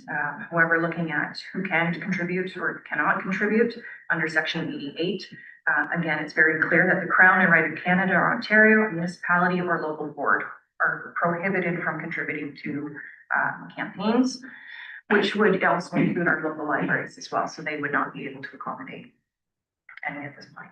Thank you. Councilman Booth. Listening to all the comments, I'd like this to be deferred because I'd like to be able to research this a little bit more. This has been a long-standing practice that we have provided the facilities to allow all candidates that are running. The township will know when nominations end, who's running and who's not, to make sure that they are all invited fairly, and it would be run by the township. So I agree with the private that, and I'll use as an example, people rented the arena for skating in that before. Okay, if you can't do that, to have that or whatever, that's fine, right? But to talk about having a community call, for example, like you said, Mary Catherine, that we're gonna ask people from Roseneath if they have to drive all the way down to the Legion. We're not gonna get community support and have people come and see that. We should be moving to the forefront to say, we have these open for you. All candidates are invited. You all get equal representation, and a township person can be there to make sure that things are run smoothly. I agree. It shouldn't be a private person to say, Mike, you're invited, Greg, you're not. Joan, you can come, you can't, Mary. It should be run by the township. And I think the public is going to be very teed off at us if we're saying now that no facilities can be used for stuff like that. So I think this should be deferred until we can do some further, because as you said, Mary Catherine, in the federal and provincial elections, they were allowed to have, we went and went up to Roseneath and I saw the debate up there. I don't think there's anything wrong with that. Thank you. Are you making a motion? I make a motion that this be deferred until the next council meeting so that we can research it a little bit more. Thank you. Mary Catherine, you second? Comments? Go ahead, Deputy Mayor. Just wondering what research would be done to Council Booth. Oh, I'd like to be able to research it a little bit and contact some people to find out about whether or not other facilities or other communities do this. So, I mean, to look at this, reading it, I didn't think it included that we wouldn't have these open meetings where everybody's, I believe they're being treated fairly when it's like, once the list is compiled of who is running for election, you're all invited. If you choose to come, you come. If you choose not to have a table, then that's up to you. Mayor Lowell, I was just wondering who would organize that. The township. That's a direct violation on what. No, it's not. What she said is we have to make sure it's fair and equitable in that. If it's a third party one, I agree. It's hard that if I was to rent this hall and who I invite, or if somebody else was, but if the township says, and what I'd like to see is to be giving it to the candidates to say, these are the 4 dates that we've provided in each location of our hamlets, and you're invited to set up your table and you get the same as everybody else, and then come. And I think the public will like that they wanted to come. I heard lots of people when they came here thought that was a great idea. Mayor Lowell, Yes. I don't believe that happened at the last election. It was ran, I believe Finella was run through a Chamber of Commerce. This was run by a private person. There was one at the Grafton Church. I can't remember there. So what I'm hearing loud and clear from the clerk is that the municipality cannot, under this act, organize meet and greets. So I leave it there. Thank you. Were you saying there was one at the church last year? Yes, Anglican Church had one, and I can't remember who rented it. I don't say I didn't get invited. Yeah, you were. Yeah, you were all there. You were all there. Well, I was getting way off the subject. Yeah. Mike, do you have a comment? Yeah, I do, Mayor. I mean, just doing regular searches here, it's just it says that the act does not specifically say townships cannot host meet and greet event. Instead, it says broad principles about fairness, use of municipal resources and campaign. So I think we do need to just dig into this a little more, because you know, past practice, we've done this, and there hasn't been any issue, so. Thank you. Your job. I think we have a motion on the floor and it's whether or not to defer, and I think it's unless there's something specific to that comment, we're probably ready to vote. Go ahead. Mayor Lowell, I was wondering if the clerk wanted to add anything more. Go ahead. You. Through you, Mr. Mayor, quite frankly, I'm a little perplexed here by the conversation that we're having today. I hear council's concerns about we've done it in the past. As you're all very well aware, the most expensive words in business are we've always done it this way. With the ensuring that we have the township's best interest, this corporation's best interest at play, making sure we are in compliance with the Municipal Elections Act. That is why this policy is being presented as it is written.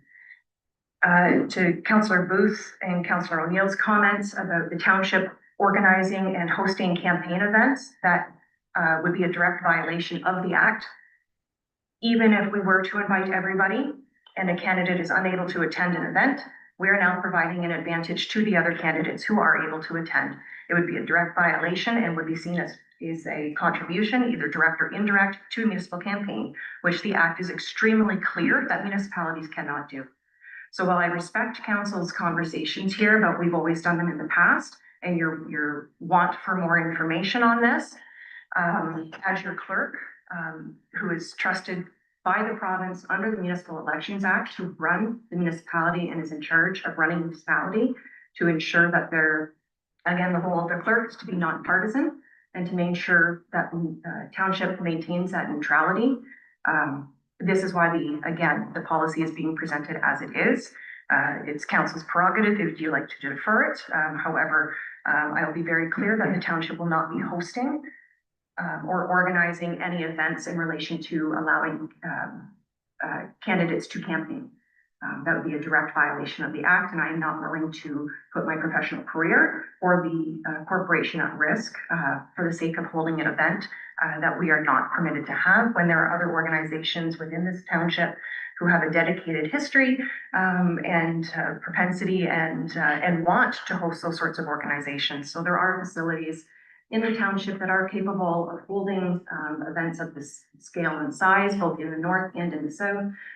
Again, looking at it as an economic development piece as well, that is something that I highly consider probable, and why the policy was written the way it does. Thank you, Madam Clerk. I guess I would agree with Madam Clerk that it would be improper for the township to be involved in any way directly hosting a candidates meeting. That's my opinion. Go ahead, Mary Cotton. I do wish to clarify that at no point did I say that the township should host any event. I still believe the space can be used, but no, I agree it needs to be a third party. Councilor Booth, I request a recorded vote, please. anybody ready? Mayor Logo, what would the recorded vote be for? Doesn't matter. To defer. To defer. Thank you. Mayor, Yes, ma'am.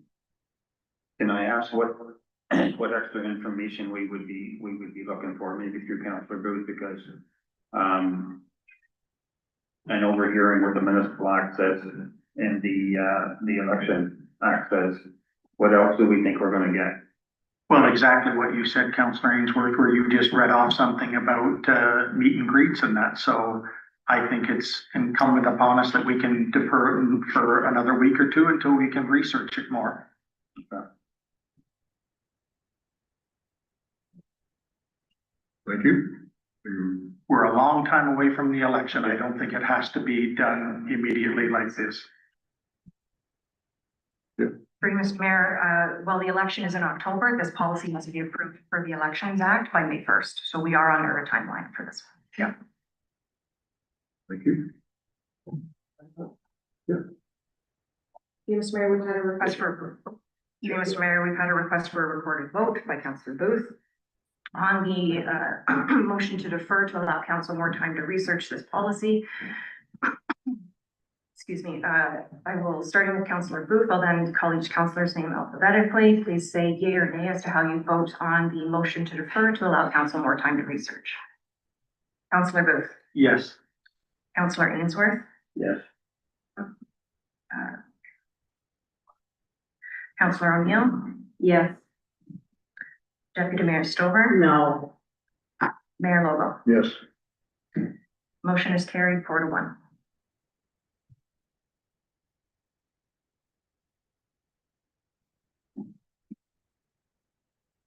How will we bring that back?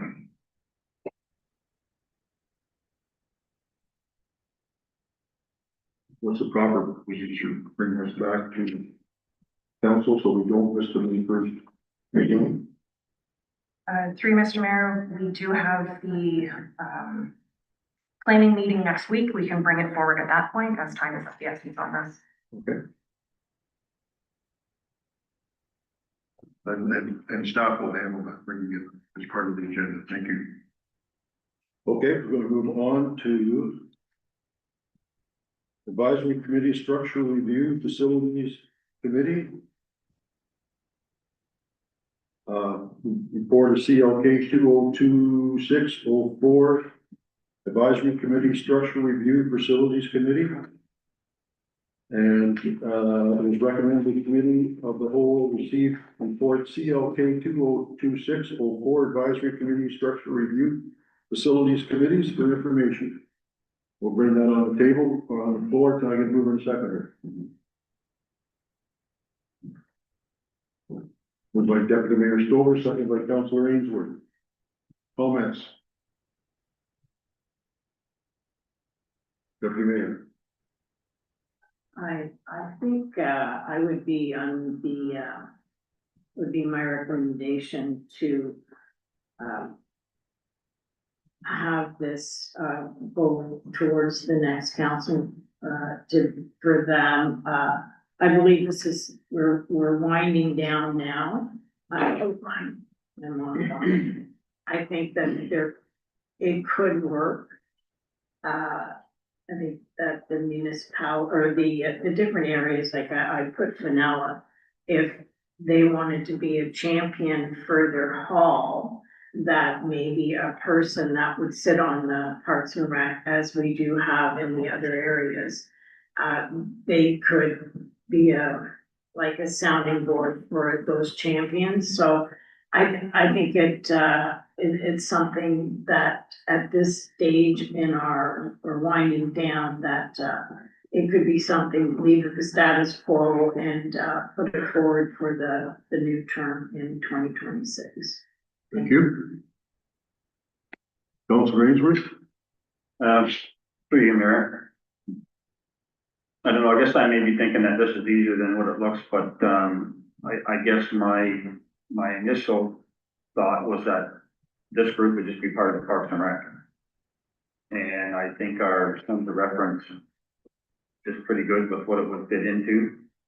And you know, maybe if these subgroups, if the one person would be a member of the Parks and Rec, and if they had 4 helpers, they would have to be volunteers of the community and go through the same process as, say, we did with the Santa Claus event in Rosemead, the people that helped with that. Outside of putting up for people to come on the to join the Parks and Rec committee, to be part of those little groups.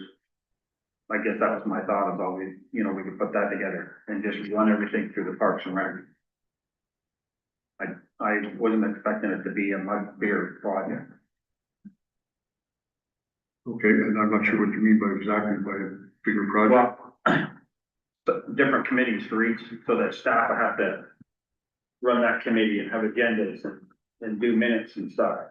So they would just still have to be coming with the Parks and Rec, same thing as we're doing right now, so there'd be no extra work for staff, other than getting candidates involved to come on the Parks and Rec committee.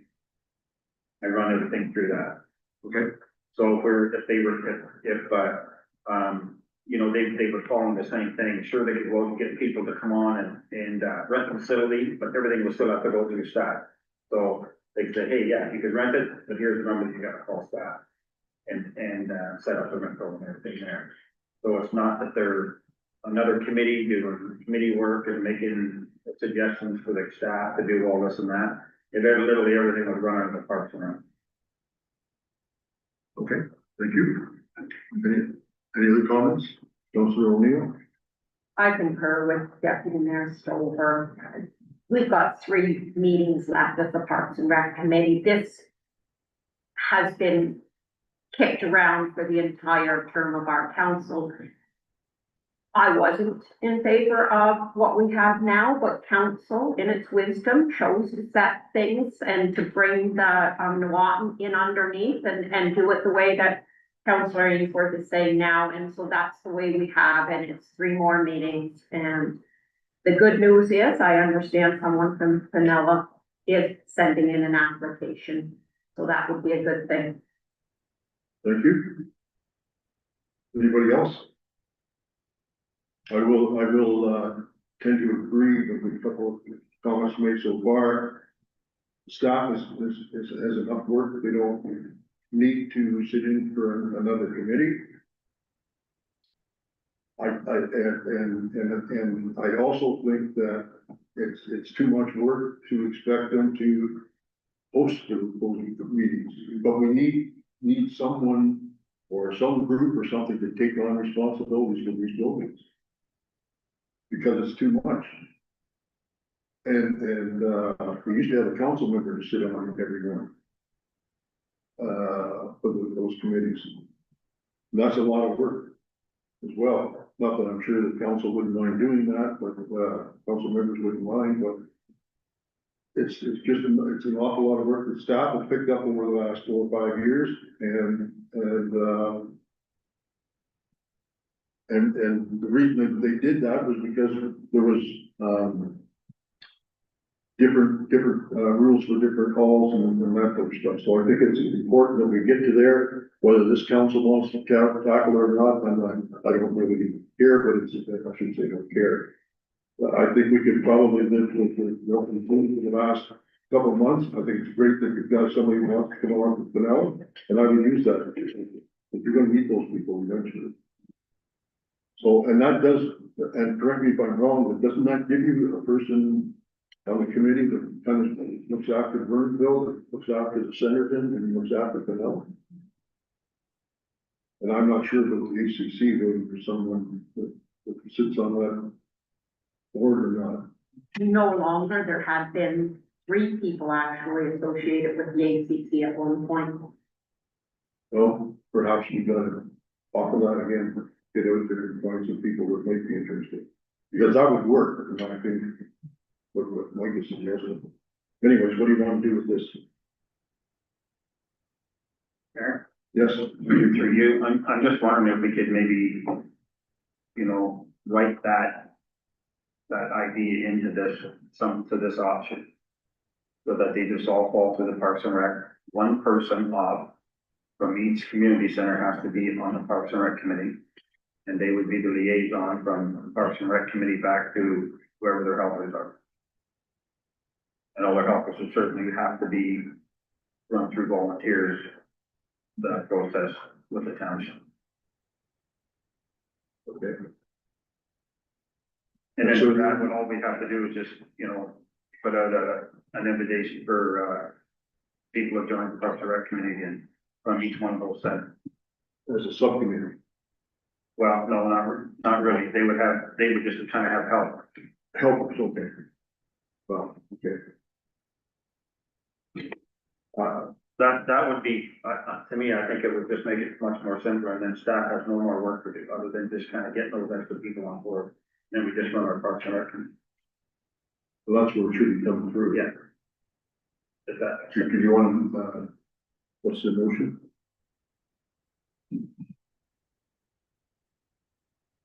receipt for information, if you want. We got to move in second for receipt for information. Do you want to make it? Pardon me? Okay. Through you, Mr. Mayor. We're currently already doing that, so we wouldn't need a separate motion or to amend the terms of reference, because it's already a practice that's currently in place. With the Parks and Rec Committee, if they're going off and they're creating any other events, we're also trying to get them to operate looking at it being township owned Haldeman Parks and Rec. When we start segmenting and operating silos for each individual facility, we lose that cohesiveness. So we're really trying to get that broader township feel to it. But to your suggestion about amending the terms of reference to take into account volunteers for certain events, that's something that we're already doing as a regular process already. So we wouldn't need to make any changes at this point or even need anything in the direction because it's already. So could we put another option in there, or could I make a motion for another option, make it more central? That is horrible. What is the motion? Well, I mean, my motion would be to have staff put out a posting for residents on the Parks and Rec Committee to be spokesperson of each. And those people would, their duty would be a spokesperson or liaison from the community center to Parks and Rec. Just one person each, on each center. And then that would be their job would be to gather their friends, their families to help look after the Vanilla or the Rosemead, you know, that's just what's going on in Burnaville. Burnaville, the girls at Burnaville have it down pretty good. If we had 3 or 4 more groups like those girls, it would probably. You got 3 more, you got 3 more, 2 more, I should say. Well, so, I mean, to make it more simpler, that would be the kind of the motion that I'd like to make. Go ahead. So through you, Mr. Mayor, I hear what you're saying. Thank you for the clarity. We most certainly can do the recruitment drive. I believe that was in the report that we would do that in order to make sure we get to fill those vacancies in the existing terms of reference. So we can do the recruitment drive. And we can also do a call for volunteers when there's any events that are coming up. Yeah. So if there's any events scheduled for Fenella or Vernonville, the committee at that point wants to get more community volunteers involved, then we can do a recruitment drive at that point.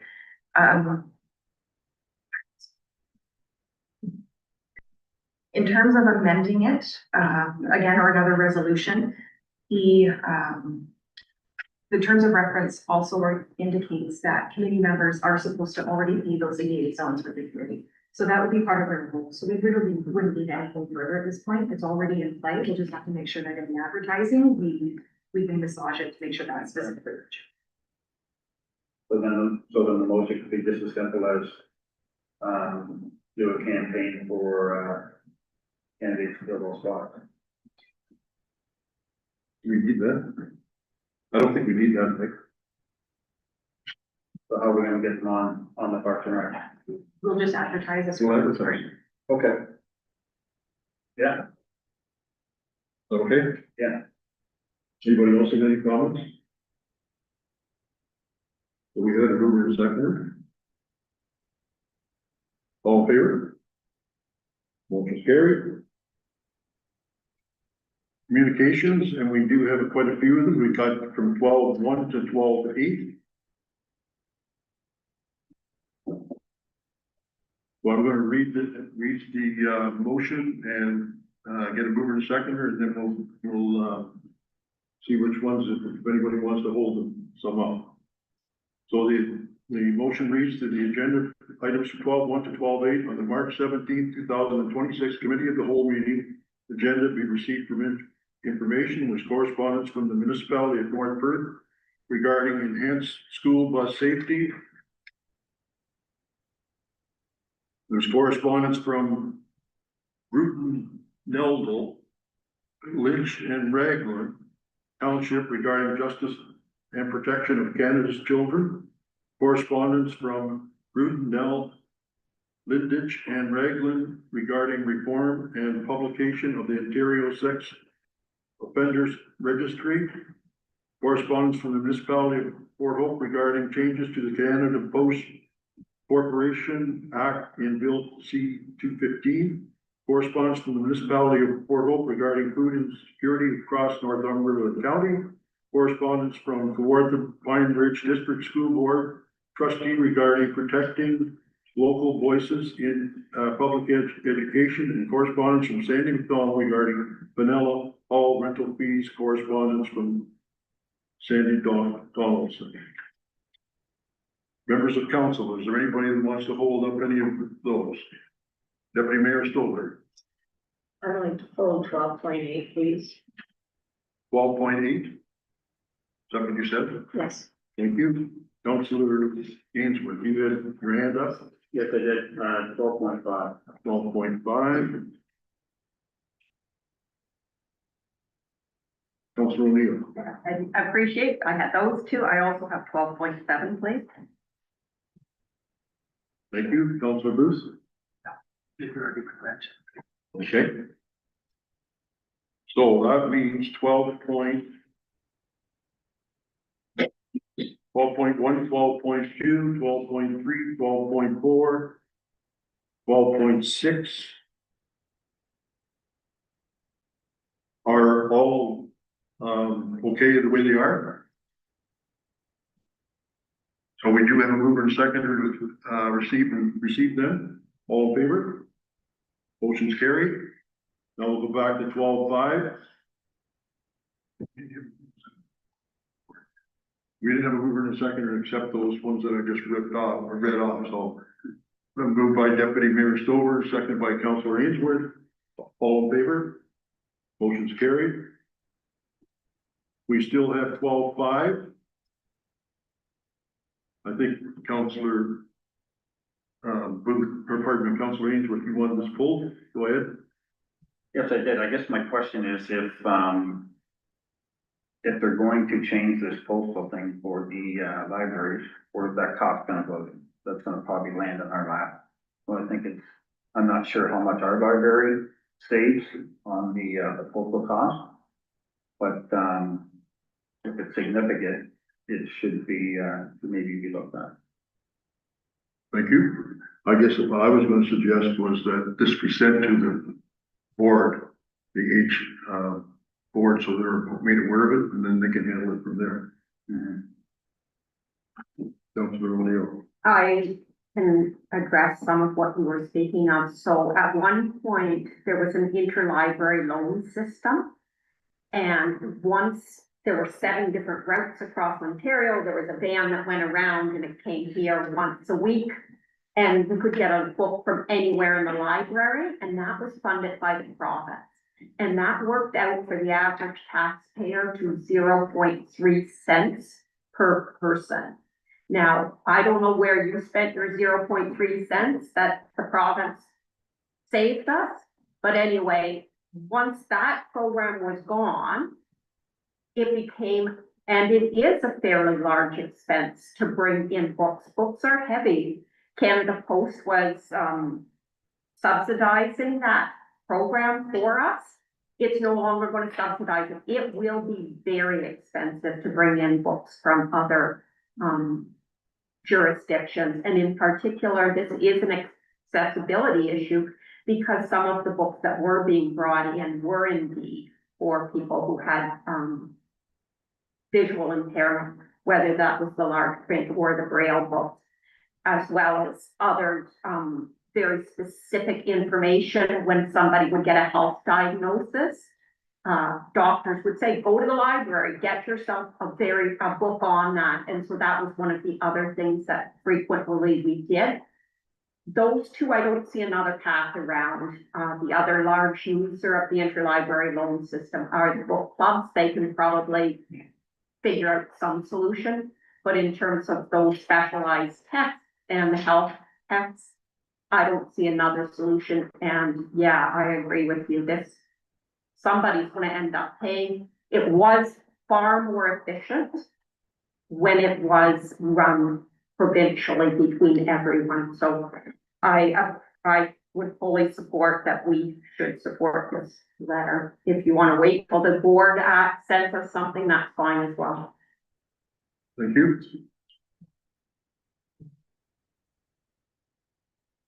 So we need a motion to be discussing, number 12. 5. Moved by Mike, seconded by, And sorry, the motion is to, what is your motion? Oh, I thought we were just getting it on the floor, because I thought we missed that. We should have it on the floor. Yeah. And in order to do that, that's what we do, moving and seconding, and what did you want to move? Well, I just moved that we, bring this back to the library board. Okay. Have some conversation with that. Okay. Seconder, I'll support. any further discussion? All in favor? That's carried. Number 12-7. Who pulled that? I did. Go ahead, Catherine. So this is around the future of school trustees. I see this as being super important for rural, sorry, we probably should get this on the floor before I do my little spiel. Please. So I'll make a motion that we, whatever the motion is that's written in here, therefore be it resolved. So is that okay? So that we support the motion as written in this request.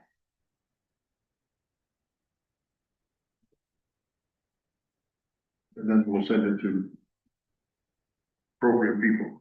Yeah. So that's what you're moving, seconder? Who's your appropriate people? Minister of Education, the Premier, and the local And the trustee. MP? Yeah. P, as well as the trustees. They also say Roma and Emo. And Roman and Emo. Roma and Emo too. Okay? Yeah, it does say in here who goes to, so I'll just say to whatever it says in here. Seconder, seconded by Councillor Booth. Go ahead, Mary Catherine. So I'm worried about what's happening with the trustees on 2 levels. One, the majority of people live in urban settings. If we lose the voice of rural trustees, those rural issues are going to get lost when decisions are made in the cities. So very, very different. I certainly know that the transportation costs for rural areas are very different than urban areas. And if we start to try and use the same funding model, there'll be harm done to our rural schools. And the second is that I am worried about the loss of democracy. We saw the amalgamations that were happening with the health units, with the conservation authorities, now with the school boards, and I think we are the next in terms of municipal governments. And this, I think it is a loss for us as a society to lose local voices. Thank you. Other comments?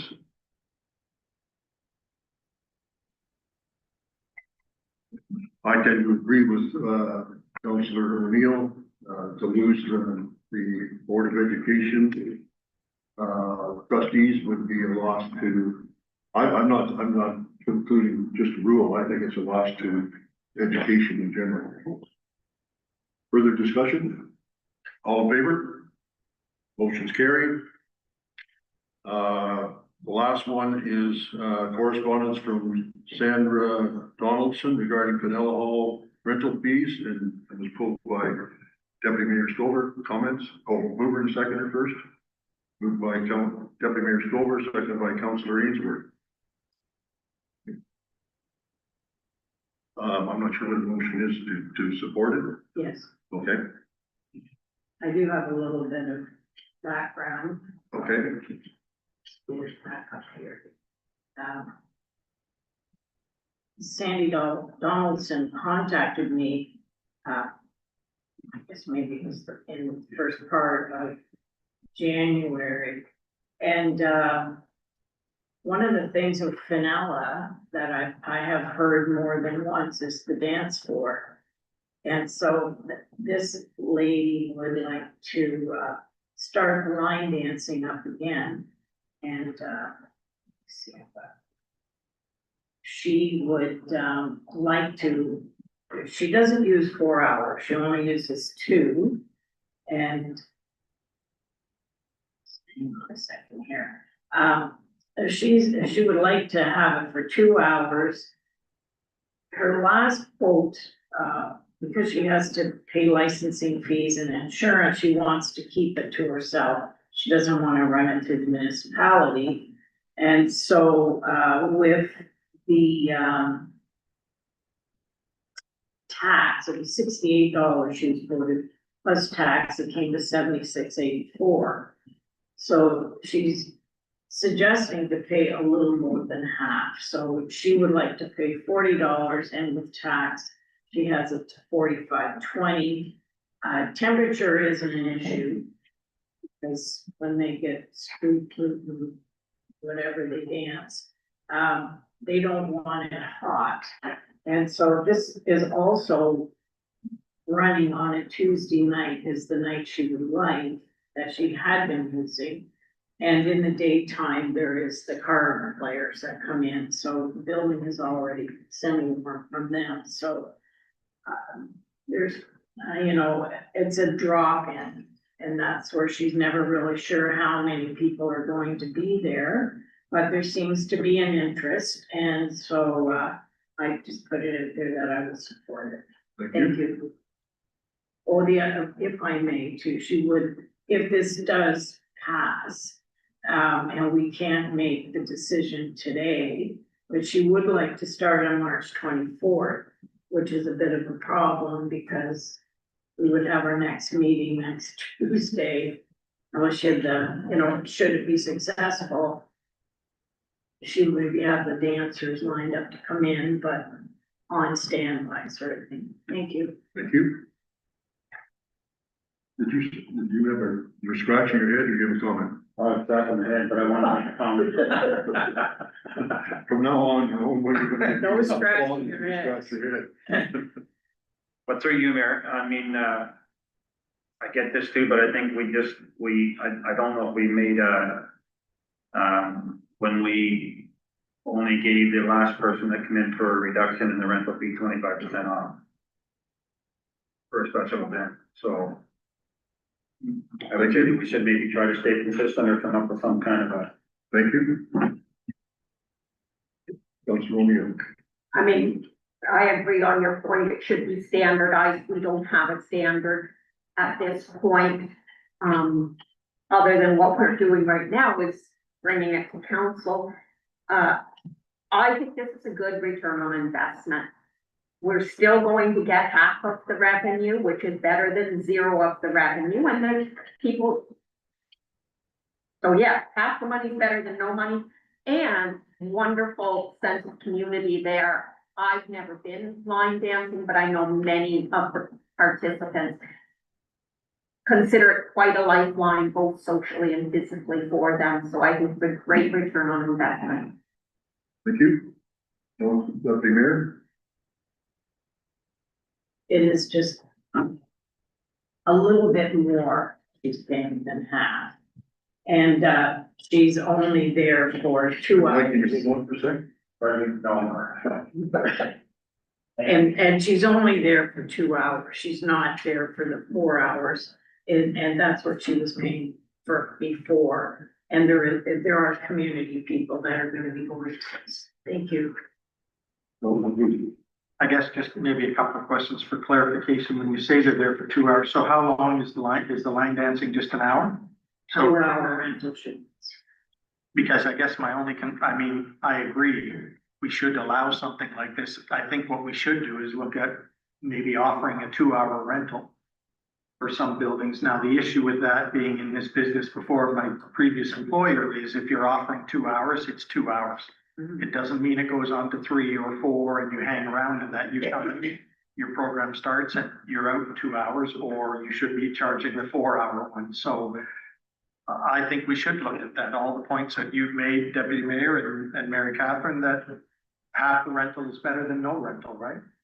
But I would be concerned to make sure that they are informed it's 2 hours. So if you're in at 2, you're out at 4, and that's it. We keep an eye on that. She's in at 6 and out at 8. Thank you. Do we, I'm gonna ask staff, do we have a Oh, yeah. way of knowing how many hours are there? We don't, in case they use the code and then tells them to go in, and tells them to go, to that card. Yeah, but you wouldn't know what, the time or nothing like that, okay. I'm gonna, in my 2 cents, my understanding of it is that there were some issues in the past with people not being able to afford the price or whatever, and the township made an offer to those people like that, that they would take on the responsibility and would save them their insurance. And there would be no cost, doesn't matter how it was, how many people showed up or not, that they were, that's the way it was suggested. And I can't say that it was, I don't know, but I know there were some people that accepted that and some didn't. So, go ahead. I think one of the, if I may, Mayor Vogel, one of the things here, where she's got her class runs from 6:30 to 8, so she'd be, you know, we would ask, she would stay, try to be in and out in 2 hours. But with the different music that she plays, I think she has to pay a licensing fee. And she would like just to keep this to herself, because she is also paying her own insurance out of this. So I do understand that there are people using that, but she prefers to do it this way. Thank you. Thank you. Anybody else have any further comments? All in favor? Motion is carried. Mayor Vogel, Yes. if I, because of the quick turnaround, would it be safe to say that, the dancers would most likely be able to start next Tuesday? I don't, can that be handled, CEO? We can have the person in for next Tuesday. What are you concerned about? Just the Well, time? it's just, we can't make decisions here. Oh, The decision would, maybe would it be able to come back to the next Tuesday's meeting and then be passed? It's just timeline is, a little difficult. Okay, I'm gonna ask council, what do you want to do? You can make a motion to waive it? Or tell her that she's okay to come, because we're gonna approve it. What does council want to do? Well, could I ask, our clerk for clerk knowledge? Thank you. Through Mr. Mayor, the procedure is that any recommendations go to, council for, I'm sorry, the first council meeting of the month for ratification. So if council gives the direction to send this one to the planning meeting, we can, but typically we try to keep that planning meeting reserved for planning items, just based on the fact that it's committee of the whole and can be quite large. When we start getting outside of the recommendations, or the standard process, that's where resolutions and decisions are getting lost. And it becomes a bit of a dog's practice to try to track and make sure things are following through. So, at council's direction, we Yeah, we need a motion. Okay. But I make a motion that it come back, or we can't make a motion to accept it today, is that right? Madam Clerk? That's correct. It's just a recommendation to yourselves for approval. So you could do at this point that the recommendation to support the reduction of fees be forwarded to the March planning meeting. Thank you, I will do that, and thank you. Mike? To you, Mayor, just a question. You got a second, you're gonna, I thought you were seconding it. Okay, I had a question. Okay, Mary Catherine, you seconded? Go ahead, here, Mikey. Is it possible to make an exception to the rules and get it done today? No. Sorry. No. If I may, Mayor Vogel, I will, I think Sandy has, come on and she's watching this, so I can't see that she would not be, this would not go ahead, so we'll have a and, just let her know. Thank you. All in favor? That's carried. Okay, the next, portion of the meeting is going into closed session. So I'll move, that it go into closed. That the committee of the whole meeting of March 17th, 2026, move into a closed session under Municipal Act Section 239 2B, regarding personal matters about an identifiable individual, including municipal or local board employees, a position, plan, procedure, criteria, or instructions to be applied to any negotiations carried on or to be carried on by or on behalf of the municipality or local board, and that Alma Calderman, regarding Alma Calderman, civic senior lease agreements. Second one is HR matters and third party service provider agreement. Can I get a mover second? Moved by Councillor Ainsworth, second by Deputy Mayor Stover. All in favor? Motion's carried. And we'll, once we get the okay,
Okay, we're going back into regular council. And the first thing I have to do is report on the closed session.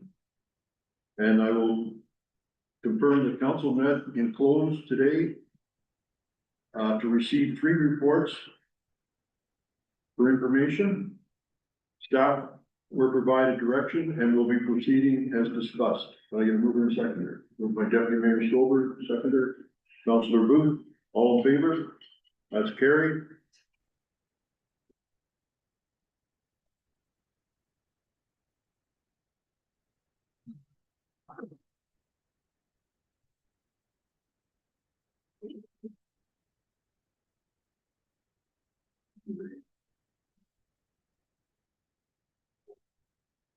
Don't need to confirm right off. That's a committee of the whole. So, motion to adjourn, that the committee of the whole meeting held on March 17th, 2026, be adjourned at 1:54 PM. Moved by Councilor O'Neill, seconder, Councilor Booth. Any discussion? All in favor? Motion's carried. Thank you, everyone. Have a safe afternoon.